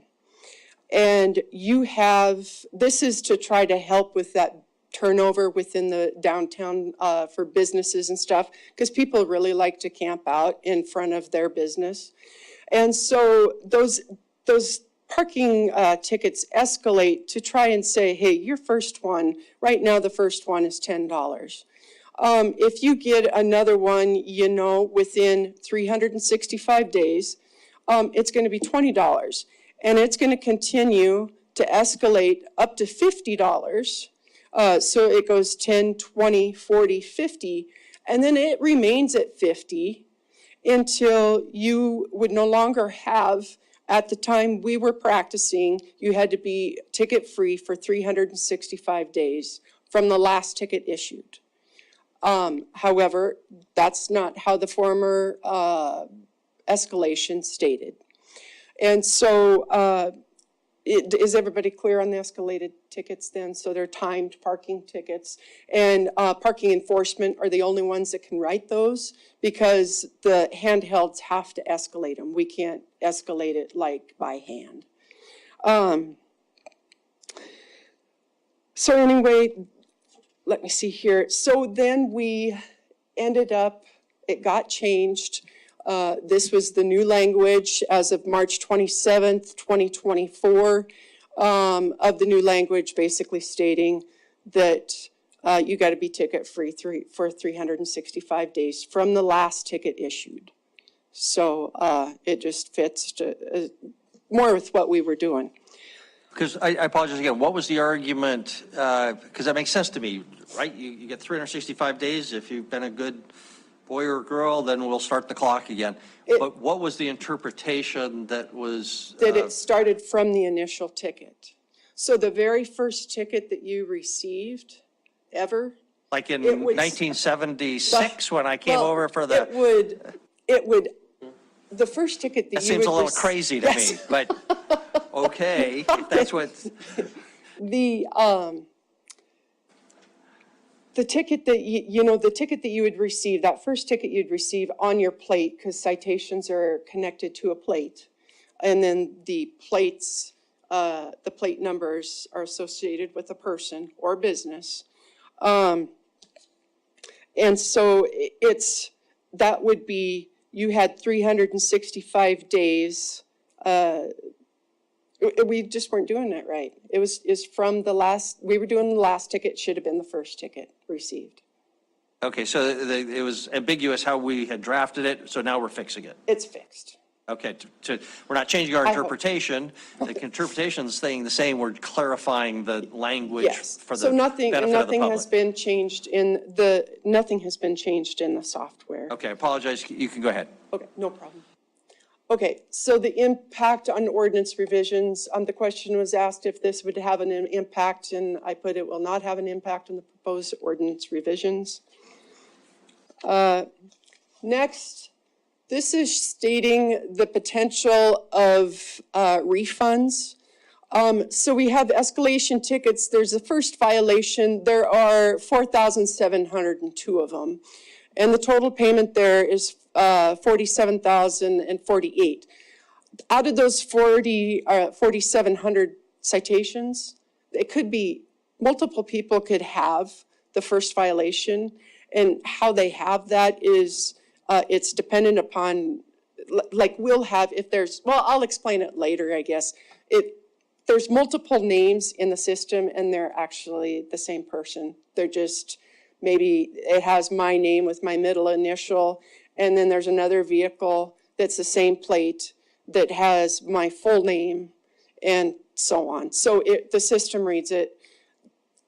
We're able to see it as two separate, but the handhelds are able to see that it is the same vehicle. It's confusing as heck, and it's hard to explain. But anyway, the second violation through the fourth violation, total number there of citations were a little over 1,400, with a total of 52,896 at most that we would have to refund. After a breakdown, and I'll show you the report that I have to pull. So in this, we get a lot of people that are Johnny on the spot and they pay their tickets right away. And if they pay their tickets right away and they're not in the system, we're not going to have a name attached to the citation. And so that's where this is coming from. Names attached to the citation who paid. All of those people more than likely got a last notice. So their plate information was sent to the Montana or Motor Vehicle Department, and then they do their thing with the file, and then they send it back, and we download it into our system. The paid citations with no names attached, there were 332 of those. And then once again, one individual could have multiple tickets. So that's not the number of people. And so the total number of people potentially refunded, I know it's less than 828 because I've been working on this. Trying to see who needs to be refunded and who does not. This is the report. I obviously blacked out the name, but as you can see, this is a report for metered, expired, and posted signed tickets. The tickets that were paid from July, after July 1st of 2022 to March 27th of 2024. Those that are blank there, those are people that probably paid their ticket right away. If you see that first one up there where it says meter expired, second violation, total payment of fine, all that means is he just paid $10 and not the 20. So here let's see here, I'll back up. I won't. When I pull up the information, this is the information under the name. And you can see there's several vehicles, or I guess there's two vehicles, the CUG 302 and then the 381954A. These are all tickets that are under that name, but I can't tell if they're escalating properly until I pull a different report. And so I had to pull the different report with the license plate 381954A. And you'll see off the right-hand side, there's the information. And then I will identify, did it correctly escalate or not correctly escalate? This here is an example of where we would get a refund. So, and the lines are basically, so from 9/20/21 to 9/20/22 would be the full 365 days. There were two citations, 1-0 and 110. From 11/1/22 to 11/1/23, there were 3 citations. And then the 1/30/24, that was $50. That was where I have that line. That's where it should have re-escalated. It should have started over. So on the dated January 30th of 24, that should have been a first violation ticket. So the amount to refund, now this isn't how I send it to the people. Unfortunately, we were working on our system and we ended up printing off a huge file and we crashed the system, and so I couldn't get to the reports that I needed to. So,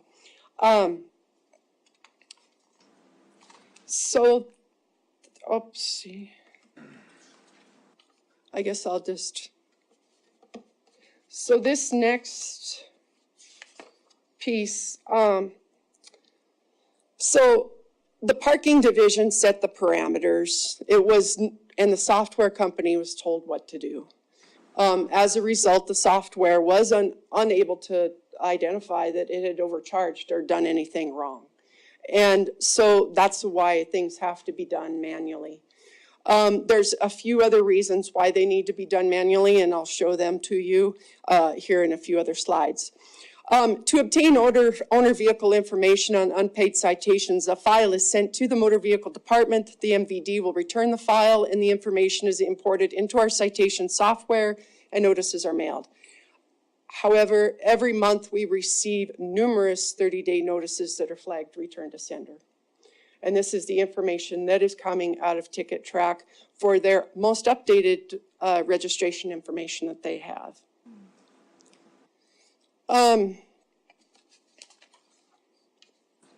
Here, you can see where we have problems. We have to merge names because a registered owner may, 2 years ago, they registered as John Smith. And then, maybe in 2024, they registered as John Michael Smith. It's going to be the same person, and we have to identify that that's the same person. And sometimes they don't have the same addresses. Sometimes it gets very cumbersome to try to figure it out. The file, let me see. The file that is sent to the MVD is for unpaid citations. Once again, I said not having any name attached to it. Individuals who received a citation on a leased or rental car. They may have paid the ticket, but the registered information is under the rental or leased vehicle, and we don't have a way to, especially a lot of those people pay cash, we don't have any way to give them back their money.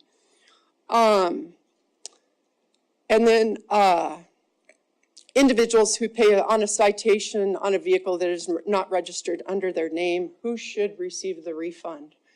Should it be the registered owner or the individual that actually paid? And those are just some issues that we end up kind of running into. We ran into another issue here, an example why they need to be reviewed manually. If you take a look, in January 10th of 22, we had the escalations changed.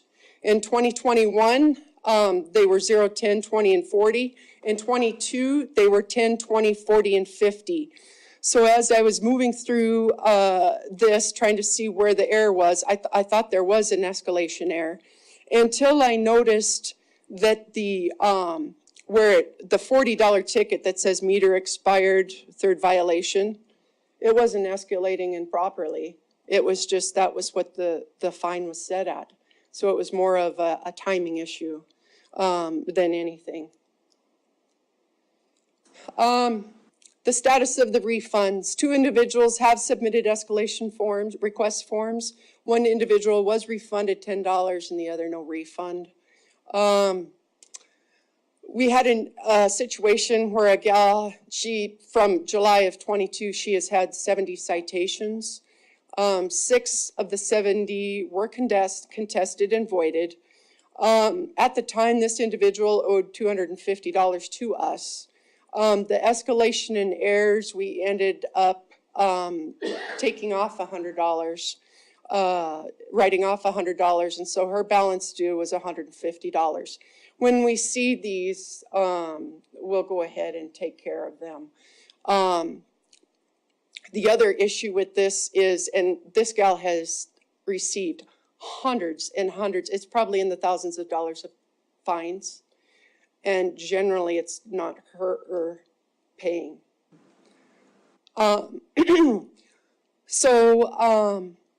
There are other accounts that may receive a refund. However, they do have an outstanding balance. So we can take a look and see where the escalation, if we did owe them a refund, and then end up crediting their account. And so that's all I have. Okay, thank you. I know, Kevin, you've been very involved with this, and I'll turn it to council to ask you other questions, but can you tell us kind of what the big picture looks like here? Obviously, we don't want to spend a fortune trying to rectify problems for people who don't pay their parking tickets, but if we owe it, we're at least to give them the credit against what they owe us. But what's this look like, big picture? How long is it going to take? Mayor, I could answer that. Okay. Yeah. So as I'm counting all of these names and going through, out of a sample of 20 people, there are 2 people that will be receiving a refund. One is for $10 and the other is for $40. So many of them are not, maybe they have just 2 tickets. Maybe they have a $10 and a $20 and there's no others. So there's a lot of, and there's some that could get a substantial, maybe $100, $150 back, or credited to their account. Usually those people, that get the big refund back have a lot of tickets. That's why they're getting a refund back. So, it generally, and it falls in that parameter. So Mayor, just a further clarification. When talking with Tracy, you know, we know that it's 820 some people or less that we're going to have to go back and kind of manually review. We're going to try to eliminate as much of that as we can through the software, but we're kind of committed. We're going to have to manually go through some of this, take a peek. What we're just estimating, again, it's just an estimate right now, but we're estimating under $10,000 of actual refund that could be due. And that doesn't, you know, you start backing out that people do owe us money in those areas. So I think you start whittling it down from there. We do have a high percentage of returns when we do mail stuff out to registered owners, because how many people change their vehicle address on their license plates if they move. So we do anticipate a high percentage of return to senders when we do try to make contact with these people. So we're literally looking at, you know, maybe 4 figures of refunds that are due. And it goes to one of the questions that was asked of why didn't we bring this to the Budget and Finance Committee? We anticipated it wasn't going to be a huge sum of money, but we are committed to doing our best to try to locate the people that we do owe money to and reach out to them and refund the money. It's going to take several weeks, if not months, to get that completed. Okay, thank you. Councilor Boyd, you had your hand up. Thank you, Mayor. In the real world, the banking world, we kind of set a threshold. If we're going to spend more than 4 or 5 hours on something or 2 hours on something for a little bit of money, we would just waive it and be done with it. Do you have any way of saying, I'm not going to spend more than 15 minutes or 10 minutes on a $10 deal? I got bigger things to go. I mean, it seems like you're going to spend a lot of time on nothing, in a sense. Does that make sense what I'm trying to say? Yes.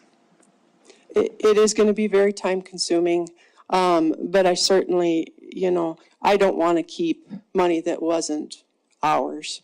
And I certainly wouldn't have done that had I known. I didn't know that that was going on.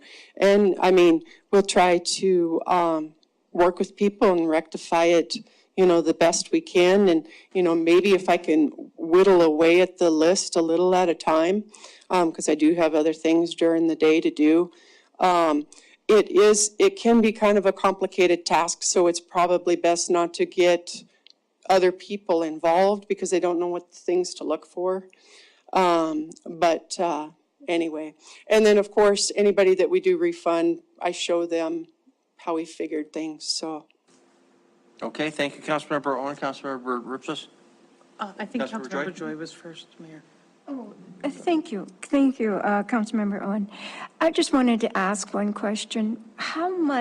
What is the biggest bill that we have from someone who hasn't paid? How much does someone out there, just like an individual, how much do they really owe us in parking fines? Councilman Joy, all of the outstanding parking fines, I can give you that later. I haven't looked at that information here recently. But, you know, generally, most people, you know, as you can see, most people, it's $10 tickets that they pay. And that's a lot of it. The habitual offenders, I shouldn't say habitual offenders, those people that, for whatever reason, they have to keep getting the parking tickets for whatever they're doing. They're the ones that it really kind of sometimes will rack up to $200, $300, $400, $500. Sometimes they rack up to $800. We sticker them. We have a process. We sticker them. We tell them, hey, you know, you owe money. Really before, like if somebody got a $100 ticket and comes into us and says, I really can't afford this, we put them on a payment plan. And we'll, say, hey, 4 monthly installments, can you afford this? We try to keep it at 4, but willing to work with somebody. I mean, if somebody's on hard times. We've worked with people putting on payment plans and they've burned us. I guess that's just on a lesson learned. So it kind of varies, but the majority of people, it's pretty minimal. Thank you, Councilor Roy. Okay, so just to clarify, Tracy, we're going to issue automatic refunds if we determine it needs to be, or automatic credits, right? We're going to do that Yes. ourselves without people having to apply. Yes, I will do that. For those, like, let's say a February, March person got escalated incorrectly, they would still potentially be in the window of being sent to collections. So how are we preventing someone from being sent to collections over a fee that was our error? There hasn't been anybody sent to collections in quite a while. Okay. So that's it. Right now, it's a non-issue. Okay, that's great. And then just lastly, and sort of quickly, why are we escalating on rental vehicles? So the vehicle parks at a metered spot and it has the plate. And so if there is, they're downtown for a full week, they get multiple tickets. So we only escalate if it's rented to the same person?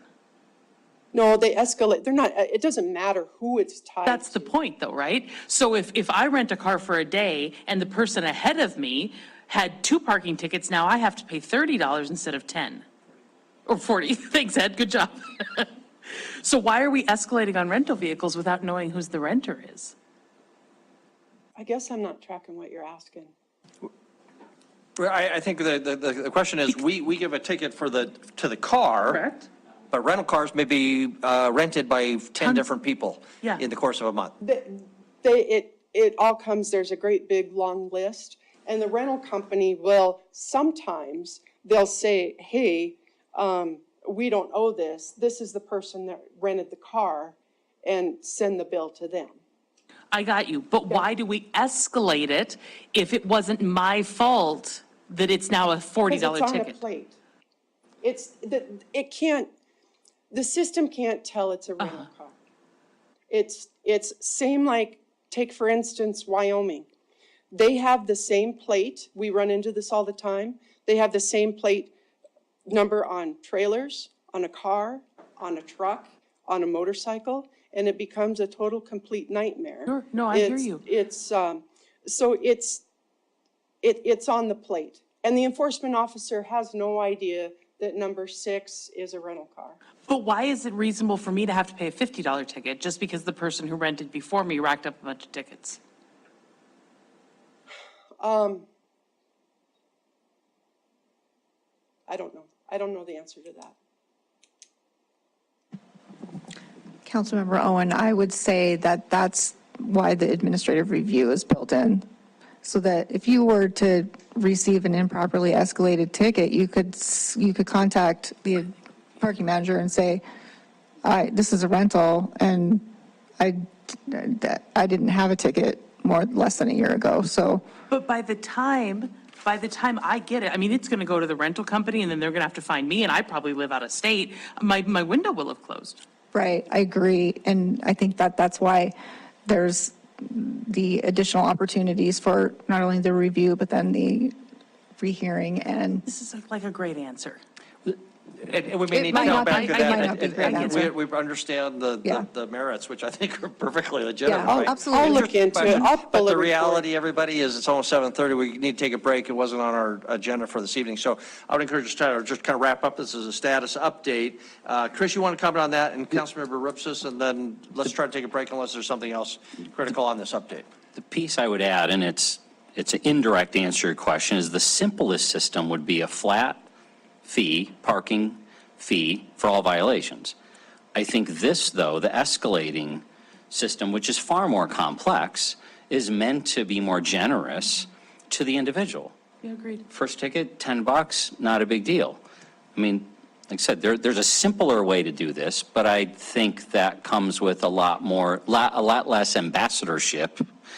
And so over a rental vehicle, which you point out an excellent problem related to it, I'm not sure that fixing that doesn't have a lot more consequences to it, to the overwhelming majority of people who are getting tickets in town or making violations. Well, the mayor clearly wants to move on, so we will. Okay. But I think we should talk more about this offline. And I agree. It's a really interesting question, right? And probably one that every city has also. So I'm wondering whether somebody else has solved the problem. Maybe we can look into that because it's an interesting situation on that issue of rental cars. And as somebody who rents cars, this bothers me, but not that. But I don't rent them here, so it doesn't bother me here. Councilor Ripsis, do you want to have any sort of a final word on this? Okay. Anybody else? I don't want to cut it off, but it is 7:30, and we want to get on to item number 4, but take a quick break. If that's okay, Tracy, thank you for dealing with this complicated issue. Thank you also, Kevin, because I know you've been racking your brains about it too. So very good. If people have questions, contact the city parking administrator and she'll give you more information. With that, let's take a break. It is 7:29, 7:20 or 35 as we can.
Let's talk South Park pool and spray grounds. Are we going to decide in 20 years that spray grounds were a trendy, bad thing, like those exercise equipment in parks, you know, where you go do chin-ups? When was the last time you saw somebody running along a trail, stopping in the park and doing a chin-up? But a lot of cities, they didn't invest a lot of money in that, right? Anyway? Yeah. It looked good, didn't cost too much, you know, I guess, but I never see them used. There were stacks of data. If everybody can take a seat, we'll get started.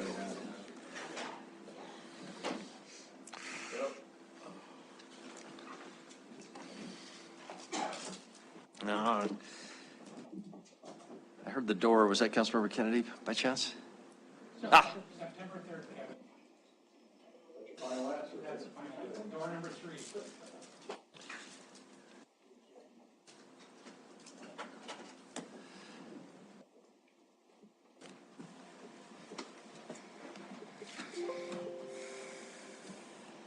Very good. Welcome, everybody. We left off before item number 4. So, Tony, would you read item number 4? Item number 4, aquatic analysis. A, splash pad feasibility study. B, South Park pool feasibility study. No council action necessary. Thank you very much. Mike, we'll turn it over to you to talk water. Thank you, Mayor and Council. So I put together this slide real quickly. This is just to kind of give us a brief history as to how we got to we needed an aquatic study. So in about 2022, Parks Department was having a very hard time explaining showing the assessment of what our aquatic facilities are, our splash pads were. And also then we were having a very hard time explaining the difference between the 3 different styles of splash pads. Council and the Parks Department weren't on the same level. And so that's when we decided we needed to do an aquatic study to explain the differences between all of the different splash pads, but also to show the assessment of each one of our splash pads so that we all were on the same page and understand where maybe they needed to fall in the CIP. Then there was a discussion on wading pools, and there was quite a discussion because certain area, Pioneer Park and Hawthorne really like their wading pools, but they're aging and they need to be replaced. And we were proposing going back with splash pads. And so there was some discussion on that. And so this was added to the scope of work so that we could get a better analysis of wading pools. And then finally, as we got going on the bond, there was no proposal or no concepts for South Park pool. So we added those to the RFP also, and that's how we landed on this. And so then we went out for the RFP, hired A&E, who also worked then closely with Councilman Hunsanger to do this aquatic study. And Kevin is here from Councilman Hunsanger to present the first portion, which is the splash pad portion. Very good. Kevin, welcome. Welcome to Billings. Thank you, and I'm going to be fairly quick because I have a rental car that may be getting a parking ticket. Yeah. Well, and I have no idea how many tickets I had before. It might be 100 of them, so. It's a very easy administrative. I think we just balanced our budget for next year. This year's already balanced, but okay, very good. But please do introduce yourself. I'm sure you were going to do that anyway. All right, thank you. Well, thank you, Mayor. Thank you, Council. Thank you for your time. My name is Kevin Post. I'm here representing Councilman Hunsaker. We are a nationally recognized aquatic planning design firm. And as Mike mentioned, we're here supporting AE Design, who's a local architect design planner. So this first presentation, we were asked to do kind of an analysis inventory of your existing wading pools and spray grounds, and then give some feedback in terms of modernization and what the next steps would look like.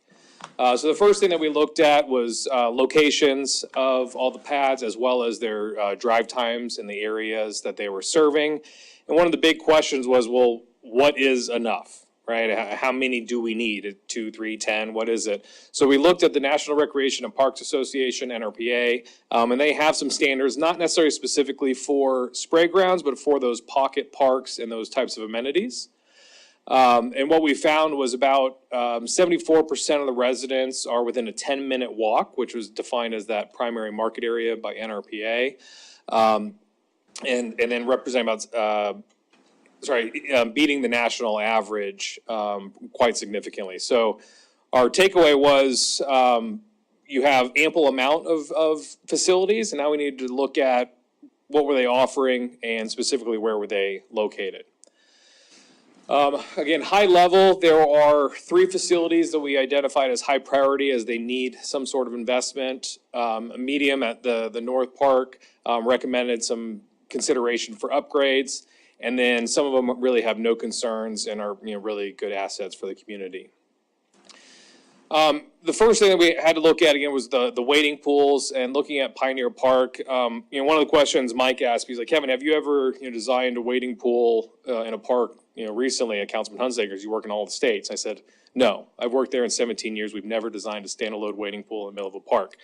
It's too unsafe because of the lifeguard standpoint. We'll always do these bundled with aquatic facilities in today's world. Do we do wading pools? Yes, but they're always part of that neighborhood pool, park, larger attraction. One of the things that we did consider is, what is this serving? And it actually ranks towards the top of serving that youth population within that walking distance. So as we look at this facility, while the wading pool idea is obsolete, we do feel the need for that type of wet amenity and being more of a modern spray ground would be beneficial here. Also looking at Hawthorne Park, again, another wading pool. This one, however, ranked at the bottom for servicing that local population. And similar recommendation here, we would not recommend replacing this with a wading pool, but going towards more of a spray ground interactive feature. When we look at the Terry Park spray ground, this one is actually, I would say there's nothing wrong with it. It did rank the highest in terms of the population it served.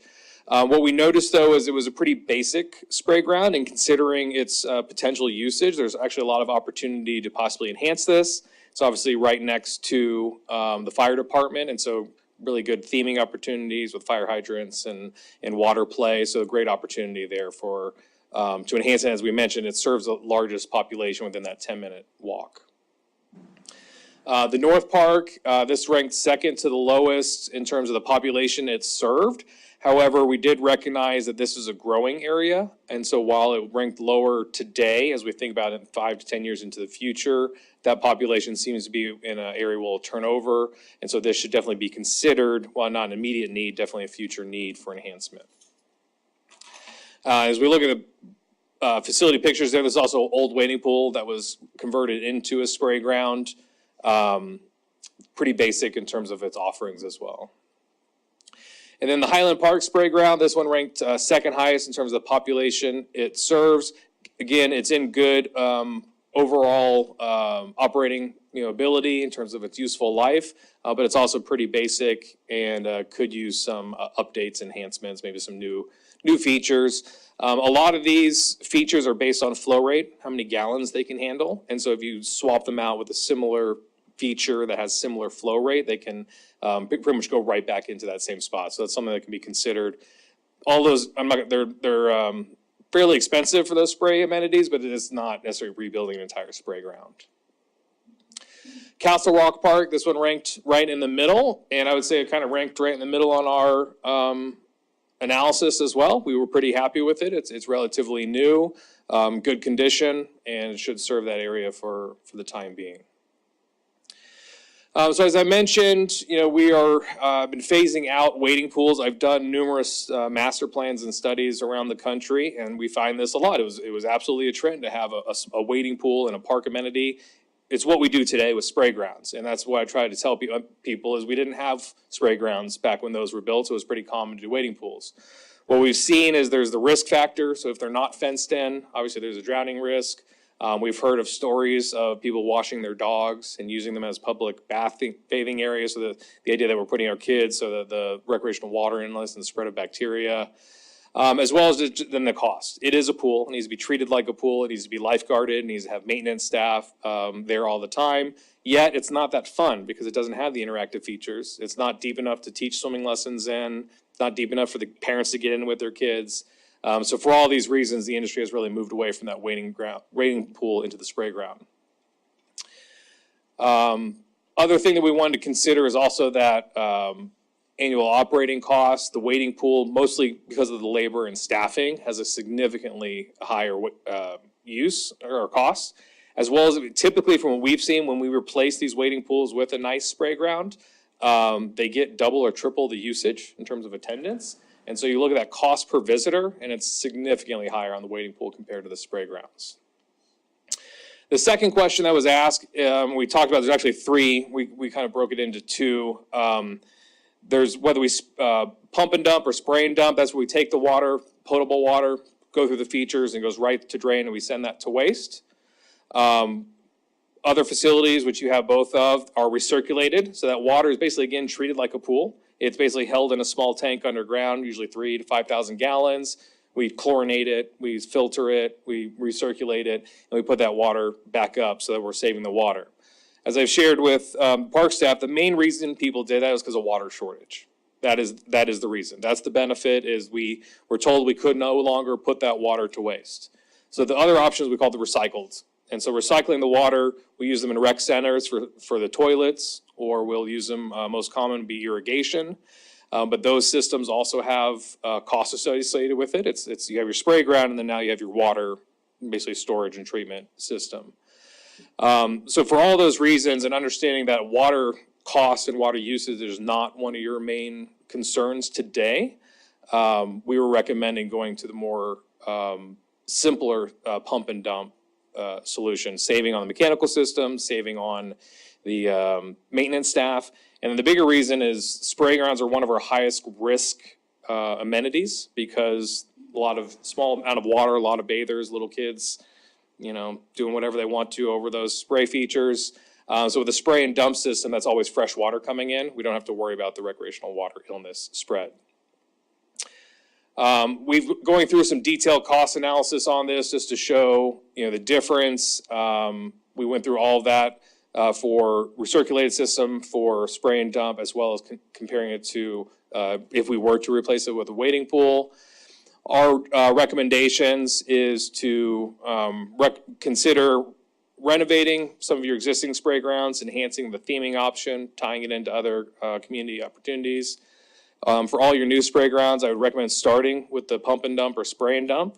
Recirculating systems can be added later, as well as if you want to do a recirculated system and decide to put it as an irrigation system, those could be done later, but this way it would be starting with the more simpler, safer system. And then we've also put out the recommendation to consider some overall master planning with some of these parks and how this feature would blend in. These are just some examples that we've included in the report, showing, again, with those theming is pretty common. I say with most of these features, they basically take all the features and put some sort of fun caricatures on them.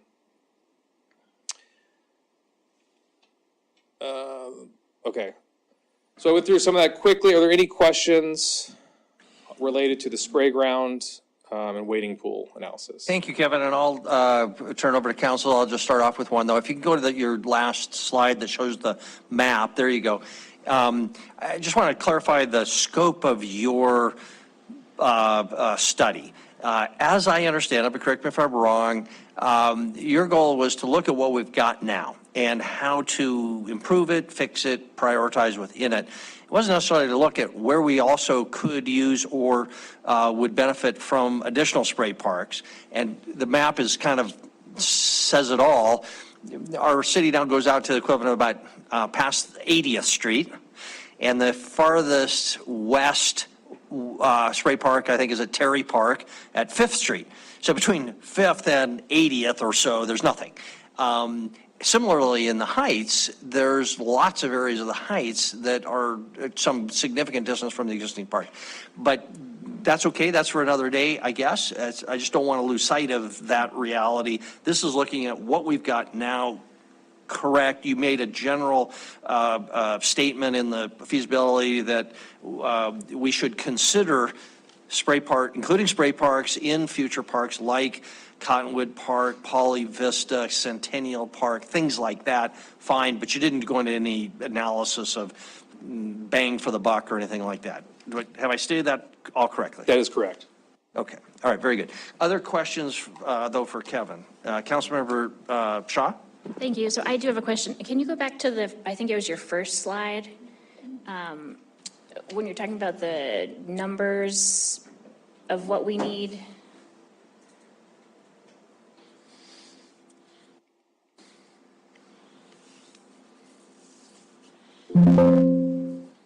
Yeah, this one. So as I'm reading this, and I guess I'm just a little confused. So it says it's our status quo at the top, which I get. But do we have the numbers for, I guess okay, here's my question. Is the sense that we just need to focus on, to the mayor's point, having these spray grounds within a 10-minute walk of high population centers as we think about future planning? Or is there a number of, is there another metric to look at, I guess here? Because I see what you're getting at, but I think it still doesn't quite answer the question I have. So, well, there's not a lot of metrics related to spray grounds because from master planning metrics, you don't teach swimming lessons, you don't host swim teams, none of those. So from a defined, does a city have to provide spray grounds? There is no metric out there. So we were trying to do an analysis based to understand where you are. The metrics out there are related to aquatic facilities, which a spray ground may be one amenity as part of that overall facility. I see. Okay. So basically what you're saying is the ones we have are in the right locations. Yes, you are beating the national average with what you have. Okay. And but I think what the mayor's point out is the areas that are lacking would be growth areas. Yeah. Because you haven't built a new one in some time, right? Yeah. Okay. Thank you. Yep. Okay, other questions for Kevin? Councilmember Rupsis? Thank you. Hoping you can just clarify what you just said, because you started off saying there are no national metrics for, how many spray grounds we could have. And then you ended up saying you're beating the national averages with what you have. So spray grounds would have a smaller drive time, smaller use area than a pool, right? Does that make sense? So in order to benchmark this, we looked at the national standards for like pocket parks versus neighborhood parks versus community parks. And we're assuming spray grounds would be part of a pocket park. That's the metric we were trying to benchmark against. So you're saying if we put a spray ground in every pocket park, small park that we have, then we'll have one within 10-minute walking distance and we'd be good? If that's what your parks master plan is set up to do, yes. Thank you. Bottom line, that'd be a lot of spray parks. And actually, let's talk simple, right? And because this is the spray park conversation, we would never recommend that many spray parks. It's more the aquatics piece is really, and the spray parks are used to supplement pool drive times. Okay, Councilmember Rowan? I'm sort of having a similar hard time, and my frustration is not with you per se, but what you're hinting at is assessing all of the aquatics facilities in the community to decide what the gaps are and where they need to go. Which I think, what I'm about to say is not your problem, I think is what council expected we were going to get. When I look back at the minutes and when I look back at the budget amendments, that's exactly what we were supposed to get. So I'll deal with that separately because that's not your issue. But what you're saying is you're able to do that. Yes. Okay, but you didn't, you just did the waiting part. So do these metrics, are these aquatic facility metrics or are they spray ground metrics? They are park metrics. Spray grounds are not defined by NRPA as an individual amenity. So the metric here is about 3/4 of the community has a park, irrespective of whether or not there's any type of aquatic feature in it. Okay, so there are no aquatic metrics? There are aquatic metrics, not spray ground metrics. So had we done a comprehensive aquatic study, we would have information as to where we might consider pools, where we might consider splash pads, all those sorts of things. Correct. Yes. It wouldn't be as deep in the splash pad analysis. It would be more, like I said. Put water here of some sort. sort. Yes. Here's the other things you consider, put some spray grounds there. And when you do these sort of comprehensive analysis, do you look only at public recreation facilities or do you look at private things like YMCA's and that kind of stuff? Yeah, we call it other area providers. So private clubs, nonprofit YMCA's. Okay. Thank you. Very good. Other questions for Kevin? What does it cost to add the recycling feature later? Not necessarily the recirculating, but just to at least take advantage of this water for irrigation, because we do always have a need for irrigation water. Yeah, so I'm not the right an irrigation person, would probably be better to answer that, because I wouldn't. Maybe just create a big cistern and fill it and have a pump. Yeah, that's the part I could answer. You probably need about $30,000 to store the water. That's the part I can do, and I don't know what you do with it after that, because I don't do irrigation. Okay. Councilor Rupsis? Thank you, Mayor. I got to say, I'm somewhat surprised at the almost trivial difference between pump and dump and recircling. We've heard for years that the South Park spray ground was so much more expensive because it was a recirculating thing. But now it turns out it's, 10, 15% maybe. It's about $100,000 for the mechanical equipment that we're. I'm really surprised that the cost differential there is tiny. I mean, in the realm of things, it almost makes me think that, well, maybe the conservation at that point becomes worthwhile because that difference is so small, where for years we've heard that we should expect much larger differences between recirculating and pump and dump. And I don't know, maybe, Mike, you want to address that? One thing I just point out, with those costs, you're looking at the percent difference, which is true, but we also have like a building, where we assumed an operations building with each of these, and so the biggest cost is going to be the amenities you select. That is definitely the biggest, the size and the amenities that you select, and then it's going to be, about, like I said, $100,000 worth of equipment that you would have to buy in addition to all that.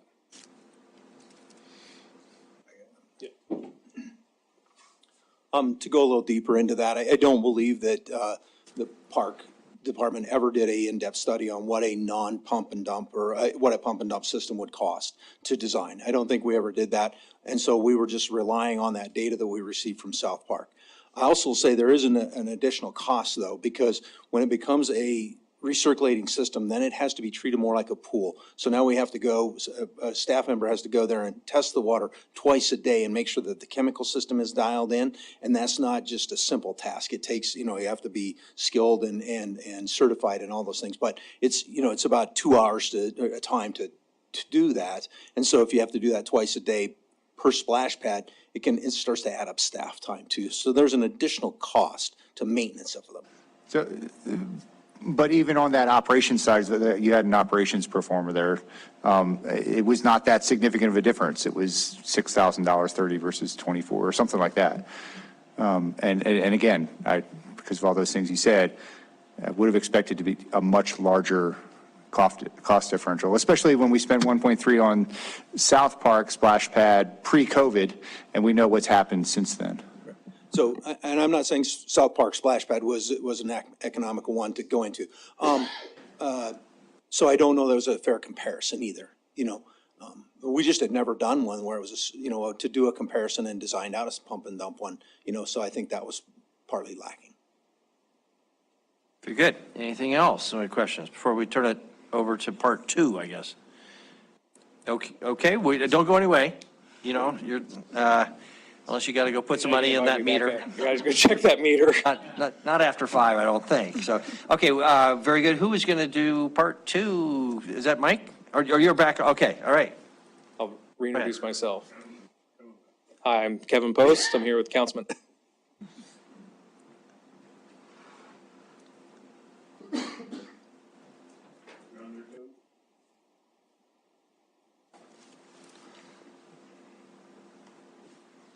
Do you have the second presentation? Okay.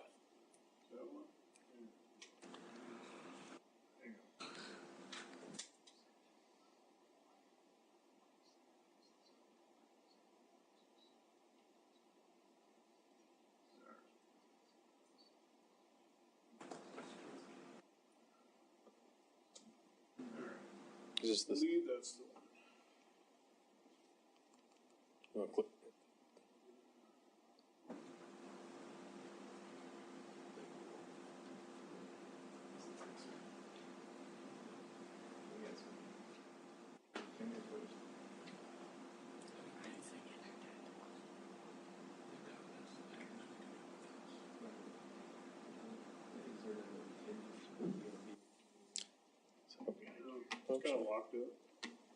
I can actually start walking through it. I think I know most Go of ahead it. if you would, and they'll They can bring pull it up yeah, when so you you guys can. can look at the,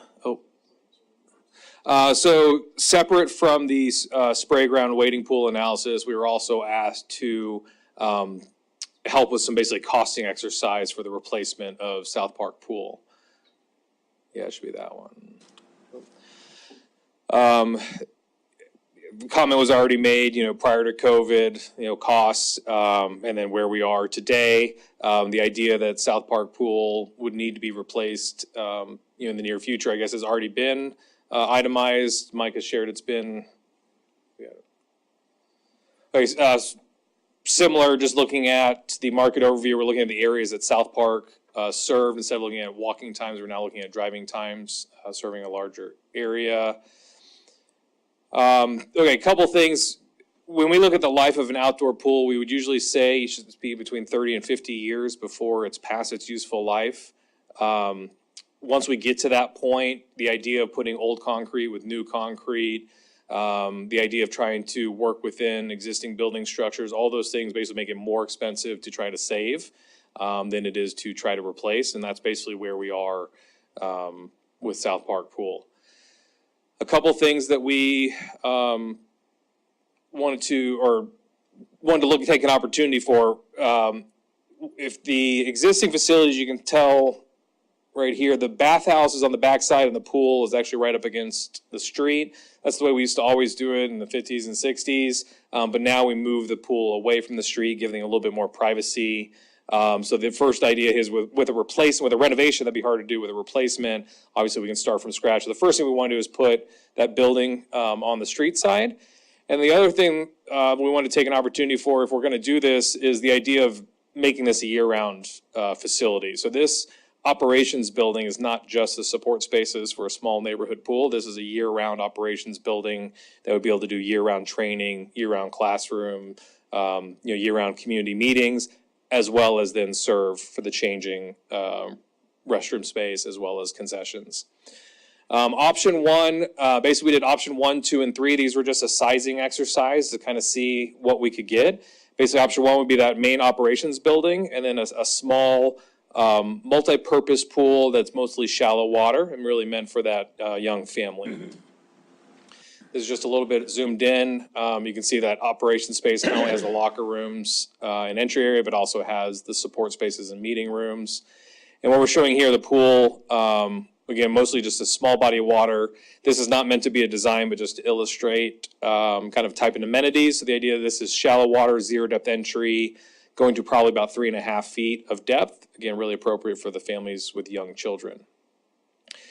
Based on costs where we are today, again, about an 8,000 square foot operations building, about 4,000 square feet of water, gets us over about $8.8 million total project cost. We are including 1 year of inflation from today, just because we know we're not starting today, but I would like to point that out as we are seeing inflation continue at this 5 to 10% rate over the past couple of years. We're also including a 10% contingency because we're at such a high level. We don't know, there's a lot of things we don't know yet. And then 10% for all the indirect costs, the permitting, site survey, geotechnical, architectural engineering. So this is meant to be an all-in number based on today's dollar costs. We also looked at potential revenue as well as, and we'll show the expenses. We'll compare that to where we are today as well. Option 2, just getting a little bit larger. We now bring in more of what I'll call the adult space or teen hangout space. The area at the top of this second pool shows a bunch of lounge chairs kind of in the water, as well as then that lazy river, trying to again bring that more the teens and adults area. I will point out in all of these options, we kept the same operations building. As I mentioned, it's not only meant to serve the pool, but also the year-round. This also gives you the opportunity to expand. So we could start with an option 1 and build to option 2 or 3 because we have the support spaces available. But adding in that extra body of water basically brings us to a total project cost of about $12.3 million. And then the last option is kind of the go big, seeing what we could do with that site. Is a great park amenity as well as the existing spray ground that you can see off there to the side. So adding in a large lazy river, large slide attraction, making this kind of a much more of a regional aquatic facility. And adding that in brought us to about $16.5 million total project cost. Summarizing all of these, again, option one was about $8 million, had an expected revenue about $120,000 with expenses of $300,000, leaving an operating cash flow of about $180,000. So an annual subsidy of about $180,000 from the general fund. That next number, recapture rate, is a metric that we use to measure how well a facility is performing. So how self-sustaining is it? Pools do not make money, so we can't calculate an ROI, but we can usually say how self-sustaining is it. So in option one, we're about 40% self-sustaining. When we go to option two, because we've enhanced it, drawing a little bit more market share, it does actually go up to about 53% self-sustaining. And the reason I wanted to share this is when we point out when we go to option three, it actually drops down, even though we added a popular amenity, and that really indicates it's probably oversized for that area, at least where the demographics were showing today. As a point of comparison, the Rose Park pool, so the most comparable to these facilities, really matches in closely with option two in terms of the expected attendance, revenue, operating subsidy. And you can see option three is a little larger. So again, the purpose of this study was to be size and scale, to actually help you understand what $8 million, $12 million, and $16 million gets you, because it's about half as much as it was pre-COVID. And again, similar to what we talked about with the spray ground studies, as you move forward this, I would recommend doing more community input around that neighborhood, driving those amenities and the design specific to what the neighborhood in that area wants. But again, we're trying to get them a sense of what they can get today. Any questions? Sure. Okay, let's open it up. Councilmember Kennedy, and as he's getting ready, Chris, I think some of the slides we saw were a little bit different than the ones that I had gotten in my printed version, the numbers. So I just wonder if we can get those, the most recent circulated to us. I'm sure that'll come up. The numbers were very close, but a little bit different, and I don't remember seeing that revenue versus Rose Park slide, for example. So, Councilmember Kennedy? Yes, could you go back to option one? Option one, the pool is the area that we see there. Is it a pool area or is it a splash pad? I'm not sure from your picture. Sure. So it's a pool, but it starts what we call zero depth entry. So the part closest to the building would be, the water would be right there with deck level, and all the kids would then gradually go in. It's a ramped entry all the way up to 3.5 feet. The whole thing would be 3.5 feet? And then that, yeah, the bulk swimming area is 3.5 feet. Okay, could you go to option two then?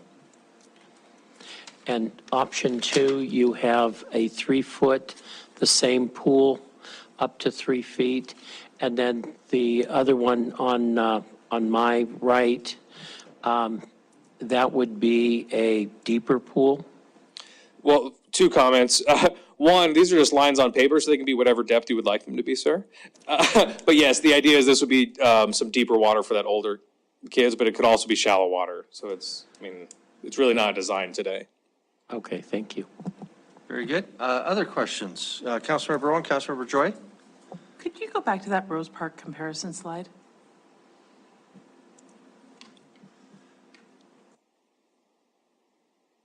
So those numbers don't match the operational summary chart in the study. That's what the mayor pointed out already. Yep. No, I mean, they're like not close at all. And so I think you were sent the wrong report, so I need to verify before I answer any questions. so the slides are not the problem, the report's the problem. I believe so. Because all of these show a negative cash flow, and the last one, option three, shows a positive. So am I confusing what I'm looking at?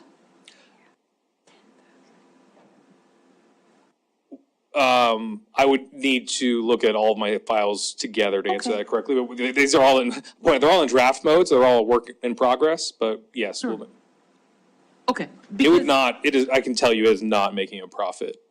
I just can't tell you what the right number is. Because this flips conceptually, I mean, this looks like option one is the most expensive, right? Is that losing the most, or? I apologize for interrupting, but aren't these only revenue, don't show any expense, so we don't know where it nets out, You're right, Mayor. but Oh, that's- when we look at the expense, a loss. So, There you go. That answered my question too. so option one generates the least amount of revenue. Option three generates the most amount of revenue, but option three also has the highest operating cost. Correct. So it will run the largest deficit. Correct. Yes. I'm good. Yes. Thank you. And that was that. Okay, Councilmember Joy?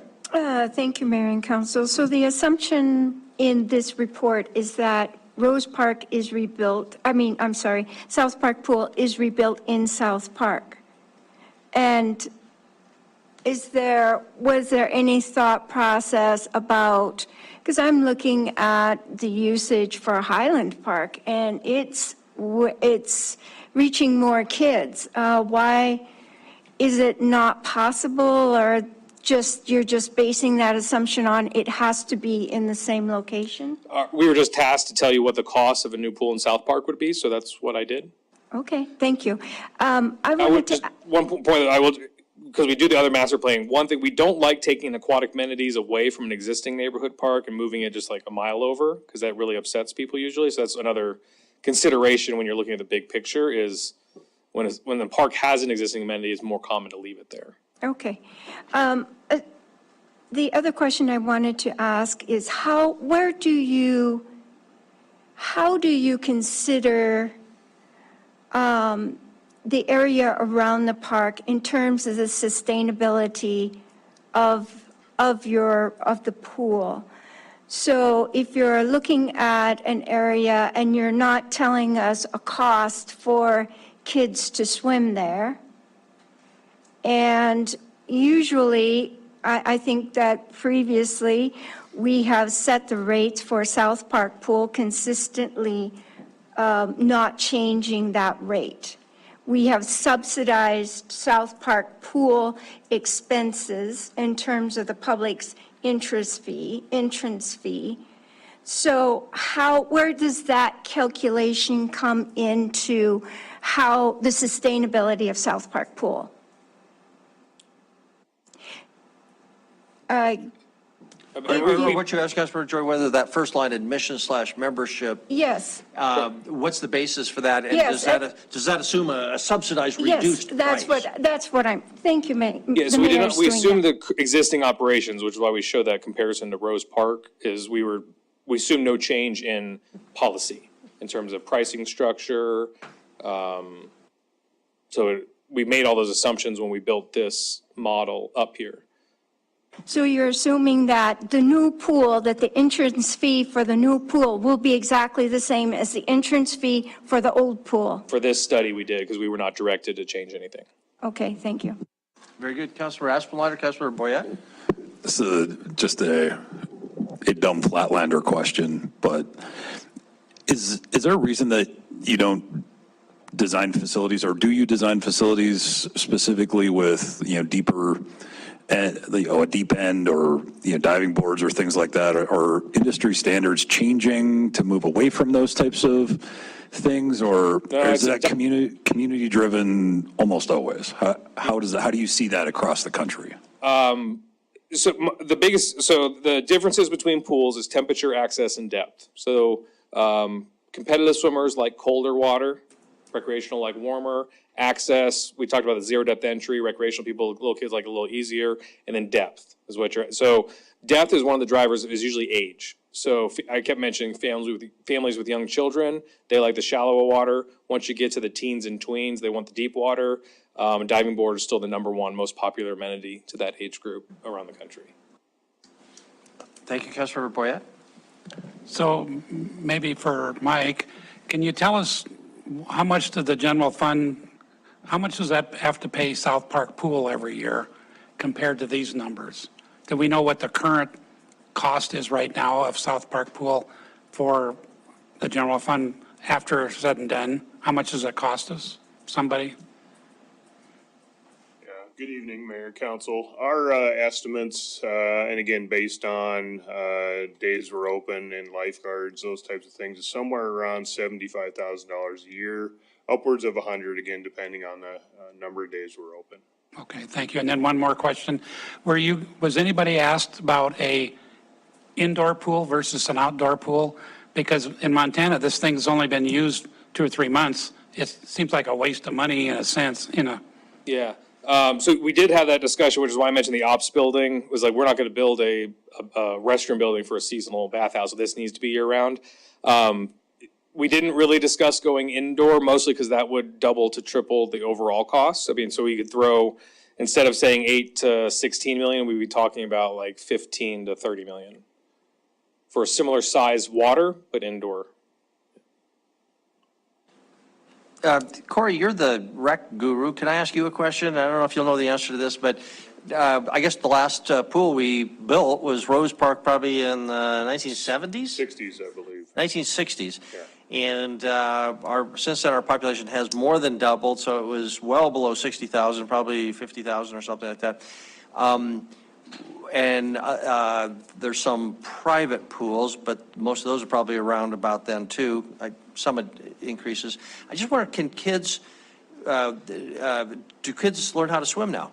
And if so, how? Or is our percentage of kids who know how to swim increasing magically, or kind of staying the same, or actually decreasing? Because there's a safety issue there, of course. Absolutely. Yeah, we run 7 weeks of swim lessons at Rose Pool, get about 100 kids a week, somewhere in there. I know right after COVID, numbers exploded. We've kind of trickled back down to pre-COVID numbers. But again, somewhere around 75 to 100 kids a week are attending swim lessons at Rose Pool. This year also, we did a free swim lesson at South Park Pool. We had 40 kids sign up for that. We also did 2 sessions of swim lessons for the Friendship House, 80 kids total. So 120 kids took swim lessons at South Park Pool. And again, we get somewhere between 75 to 100 kids a week at Rose, give or take. Which is great. We want you to do as much as possible. But I was looking at the big 30,000-foot picture. That's still a tiny percentage of all the kids in our community, I imagine. So I'm just wondering if the average kid out there today is less likely to know how to swim than the average kid when I was growing up in the 1960s. Yeah, we've seen numbers less than we did 20 years ago. But, for sure. Okay, so the number of kids, their ability to swim is probably declining in our community. Yeah. Overall, from decades ago, I would agree with that. Okay, all right, thank you. Councilmember Ripsis? Thank you, Mayor Kevin. Just curious about your perspective and what you're seeing across the country. There are immense benefits, community benefits to having a pool, from water safety to recreation and exercise to just a source of cooling on the hottest days of the year, right? The community aspects, all kinds of great benefits to having it. But the financials are bad. And they're bad for everybody across the country, and especially in our northern climates. Are you seeing anybody building pools now? It seems like the trend is to shut them down. Unfortunately, given all the benefits, the trend is to shut them down. What are we replacing them? What are communities choosing to replace those with that might deliver the same benefits or similar benefits without getting so upside down financially? So what we're actually seeing, it's not so much shutting down as it's consolidating. So old pools are shutting down, and when there were 5 pools shut down, they replace it with 1. And it's usually a partnership between the city and the school. Right now, we're doing one in Colorado where the university and the city, they're saying the same thing. We both have a pool that's past its useful life. We both need a new pool. It doesn't make financial sense for either of us to do our own, so they're doing it together. And that's what I see is the most common, is that consolidation. So 3 outdoor pools may get shut down to 1 indoor, and that 1 indoor is a partnership with a YMCA, a city, a school district, something like that. Okay, thank you. Other questions? Councilmember Rowan? Mike, can I ask you this question? So I kind of tip my hand here. I'm a little frustrated with what we've got here because I feel like since I've been on council, it's been represented that we were going to have a comprehensive aquatic study. And when I look back just real briefly, in December 2021, there was actually an amendment to the CIP. You'll remember back in that time, we were just sort of trying to figure out, well, you were, I wasn't on council yet, but everyone was trying to figure out what to do about the 2 wading pools. But there was an amendment to the CIP that said, no, we're going to do a comprehensive aquatic study. And even as recently as last year, we were being told we're working on a comprehensive aquatic study.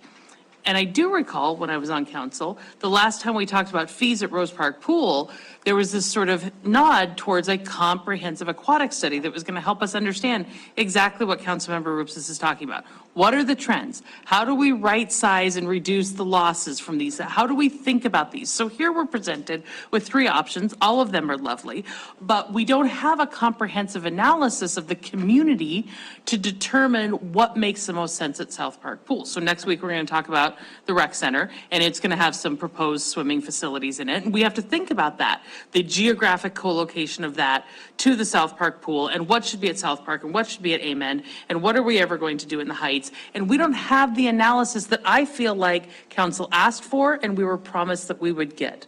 So without that kind of comprehensive aquatic study that says, here's what you have, here's what's privately available, and here's where the gaps are, how do we make the decision between 1, 2, and 3, other than this is how much money we have? So if I said that this was a comprehensive, I guess I meant it was comprehensive towards what we're looking at today. If I indicated that we were going to get a comprehensive master plan based on all that information, I misspoke or shouldn't have said that. I can't speak to what was going on back in 2021 other than I was in the department, but I wasn't standing in this spot. I didn't totally guide this program. It was basically placed in place before I got here, and I took and ran with it. So I don't mean to to skip blame on this. That's not how I do things. But at the same time, it was mostly written and gone forward before I even got here. Okay, I can accept that, but then let me just ask Chris. Chris, this was a council amendment to do a comprehensive aquatic study. So what happened? How did we end up with just a look at our wading pools in South Park? Because it's not that South Park isn't important, it's that we should make that with information. Money's gonna be a big driver, but understanding what this community needs holistically and what belongs where, we don't have the information for that. And I think that's what council directed in 2021. So that analysis has to be done. I don't have a good answer to that. But why wasn't it done when council directed it to be done? Well, that's what I need to look into, the difference between, I jotted down, you mentioned December 2021 minutes. Yeah, from the CIP adoption on the 13th. Okay. And then again, even looking at work sessions from last year, all of the questions that went to aquatics were, we've got a study coming, we've got a study coming. And I feel like it was represented as much more comprehensive than what we got here. We will get back to you. Thank you. Then I'll follow up on that. A question for Kevin. You've heard the discussion. Obviously, when we get something, we got lots of questions, right? And we would like to have a lot more information because we're always going to have good, important questions about the broader scope. We don't have a lot of money, so maybe it's pie in the sky, but it would still be great to know how to prioritize these dollars versus dollars, say, on the West End or someplace else brand new on the Heights. It might be that to get the biggest bang for the buck, we should put a spray park where there's no spray park at all and completely shut down the wading pool at Pioneer Park. Right. To use an example. I assume your organization could have done that, could do that still. Are there problems with doing that? What does it cost? Are there communities that are doing exactly that we could look at for free and say, hey, for X dollars, you could get something that Greeley, Colorado did or something like that.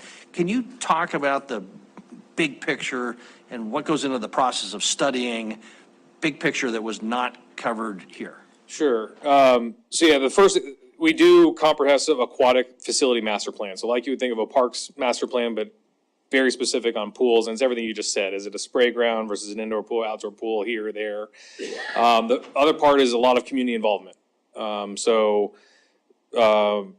I guess phase one is really the input piece. So we would do a lot of the charting that you saw, or sorry, the mapping that you saw. We do detailed maps around the entire community, look at growth areas, look at the age distribution, look at the income, and that will start to change the direction of what we'd recommend for pool types. What we then come up with is actually our toolbox of options. And so it'll be maybe a variety of 8 different types of facilities: indoor, outdoor, recreation, competition, spray grounds, lap pools. And then we then go turn that into implementation plans. So there's not one way to carve it up. So do you want to do 1 mega facility or 2 mega facilities that are more centrally located, or do you want to do 10 smaller facilities? And we can analyze that. And then eventually comes back to an implementation plan that is the priorities. So you have over the next 5 years, you need to do these 3 facilities. Over the next 10 years, here. The other piece of that is, like I said, a lot of community input, surveys, community meetings, meetings with all the various neighborhoods. So it's a very in-depth process, usually takes probably about a year. And the bigger thing that you mentioned is cost. It's probably why we didn't do it the first time, is it's a significant cost. So kind of jump to the point, I guess, did we waste our money here? I don't think so, because of what you said before, which is it's really hard to take something away from any community, any neighborhood, right? Even if a really hard-nosed look might say, we need to shut down a neighborhood wading pool X and build brand new out in the far west end. Politically, I think we're unlikely to do that. And so and we have very limited dollars, so it doesn't really do us a lot of good to have a plan with beautiful pie-in-the-sky amenities, described around the community. This seems like a very bare bones, but probably first priority look. You tell me, if we wanted to go bigger, have we wasted our money on this part? And I guess with one question, and then second, what would it cost to go bigger? How much would we have to come up for the bigger look? Ballpark. Yes, yeah. So I don't think you've wasted anything, the process up to date, because we needed to determine what to do with some wading pools. And so we had to figure out, is it a wading pool, is it a spray ground, what is that? And I think we've answered that question, so you can make a knowledgeable decision about what to do with your wading pools. The next phase was really a lot of questions. What do we do with our pools, the aquatic centers? I have a feeling at the end of that, one way or another, a detailed study of South Park Pool would have been recommended, because it's an existing amenity that needs to be replaced. So I don't think you wasted time or money there. What's missing is all the other parks and all the other locations and all the ones that don't have something. We really just didn't look or consider that. So we just have to add that back on to the scope. Okay, very good, thank you. Chris? Mayor, can I build off of that? So I get part of your answer a couple minutes ago, which is every community wants to be engaged and asked to put input. That there's a fair amount of time and money into that. We have a 45 square mile city with 120,000 people who live in it. Can you produce something that tells us, based on your densities of a 45 square mile city and 120,000 people, generally speaking, I would think it would be a lot less expensive than the full community engagement to give us a ballpark of how short we are, because the other reality we face is we just were clearly told 60-40 by the voters. They're not going to invest, tens of or $100 million into all these facilities. So what might that middle ground look like that we recognize skips the full community engagement, but it lets policymakers know and administrators, this is probably where you should be? Sure. We actually did the exact same thing for the reasons you're describing for Fort Collins in Colorado, I was just mentioning. They kind of knew they needed it, but they needed to show some work to get there, so they didn't want to spend all the money. The master planning process, I say, has a little bit of art and a little bit of science. The art is the community engagement, listening to whatever it wants, understanding the concerns and the political realities of it. The science is there's metrics. NRPA has metrics, USA Swimming has metrics. We can benchmark that off of demographics. We can map it with densities. We can look at growth rates, and we can tell you what the numbers say you should have in terms of pools and where you're short. And that's much more straightforward, because it is me and at my desk with a computer, and I don't have to deal with people. Okay, thank you. Any final questions for Mike, for Kevin? There's nothing to be approved per se. Been a good discussion. I think we learned a lot. I find it interesting that the conclusion for the pump and dump, that's a kind of a different change of thinking for sure. So, but anything else before we call this a wrap on item number 4? Anything, Mike, anything else from you or Dusty? Dusty's just been sitting back or keeping his head down. Dusty, come up here. You can't get off that easy. I don't have any question for you, but you've been around. I have been around. Yeah, and you've seen some things here. Dark. And I'm just curious of your reaction. Things that, hey, we really need to do X, or boy, I'm really glad we didn't do Y, or what are your thoughts, reactions? And you also heard the discussion about, because I think Councilmember Owen's point is perfectly well taken. We were all hoping for this incredible piece of wisdom that would inform everything. I don't think we have that. I think what we got was valuable, but we don't have that. So comment on everything. Yeah, all right. Generally. 33 minutes. Okay. Yeah, I do think that none of the work is wasted. There was a considerable amount of time and effort in simply studying the existing facilities. That's just, it would ultimately feed into a comprehensive master plan, both looking at the future, but also what do we have and what's the infrastructure we're dealing with. I do think a good next step, we started to talk about it, and I actually wanted to get into starting to think about future. We talked about these master plan parks, we talked about the heights. When you see that map, somebody noted it's very concentrated to where the city was, and it doesn't account for that growth. So I think a comprehensive look, and to Chris's point about maybe a middle ground to start that we can always then layer in community feedback. That's the time consuming part. I like that approach, just to get the science into what do we have, where should we think about spread for future amenities, and really just then how do we create the kind of community that we want when we look at aquatics facilities throughout.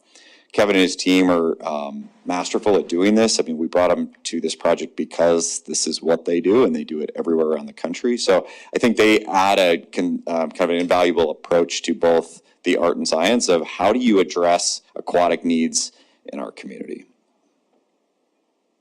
Okay, final word?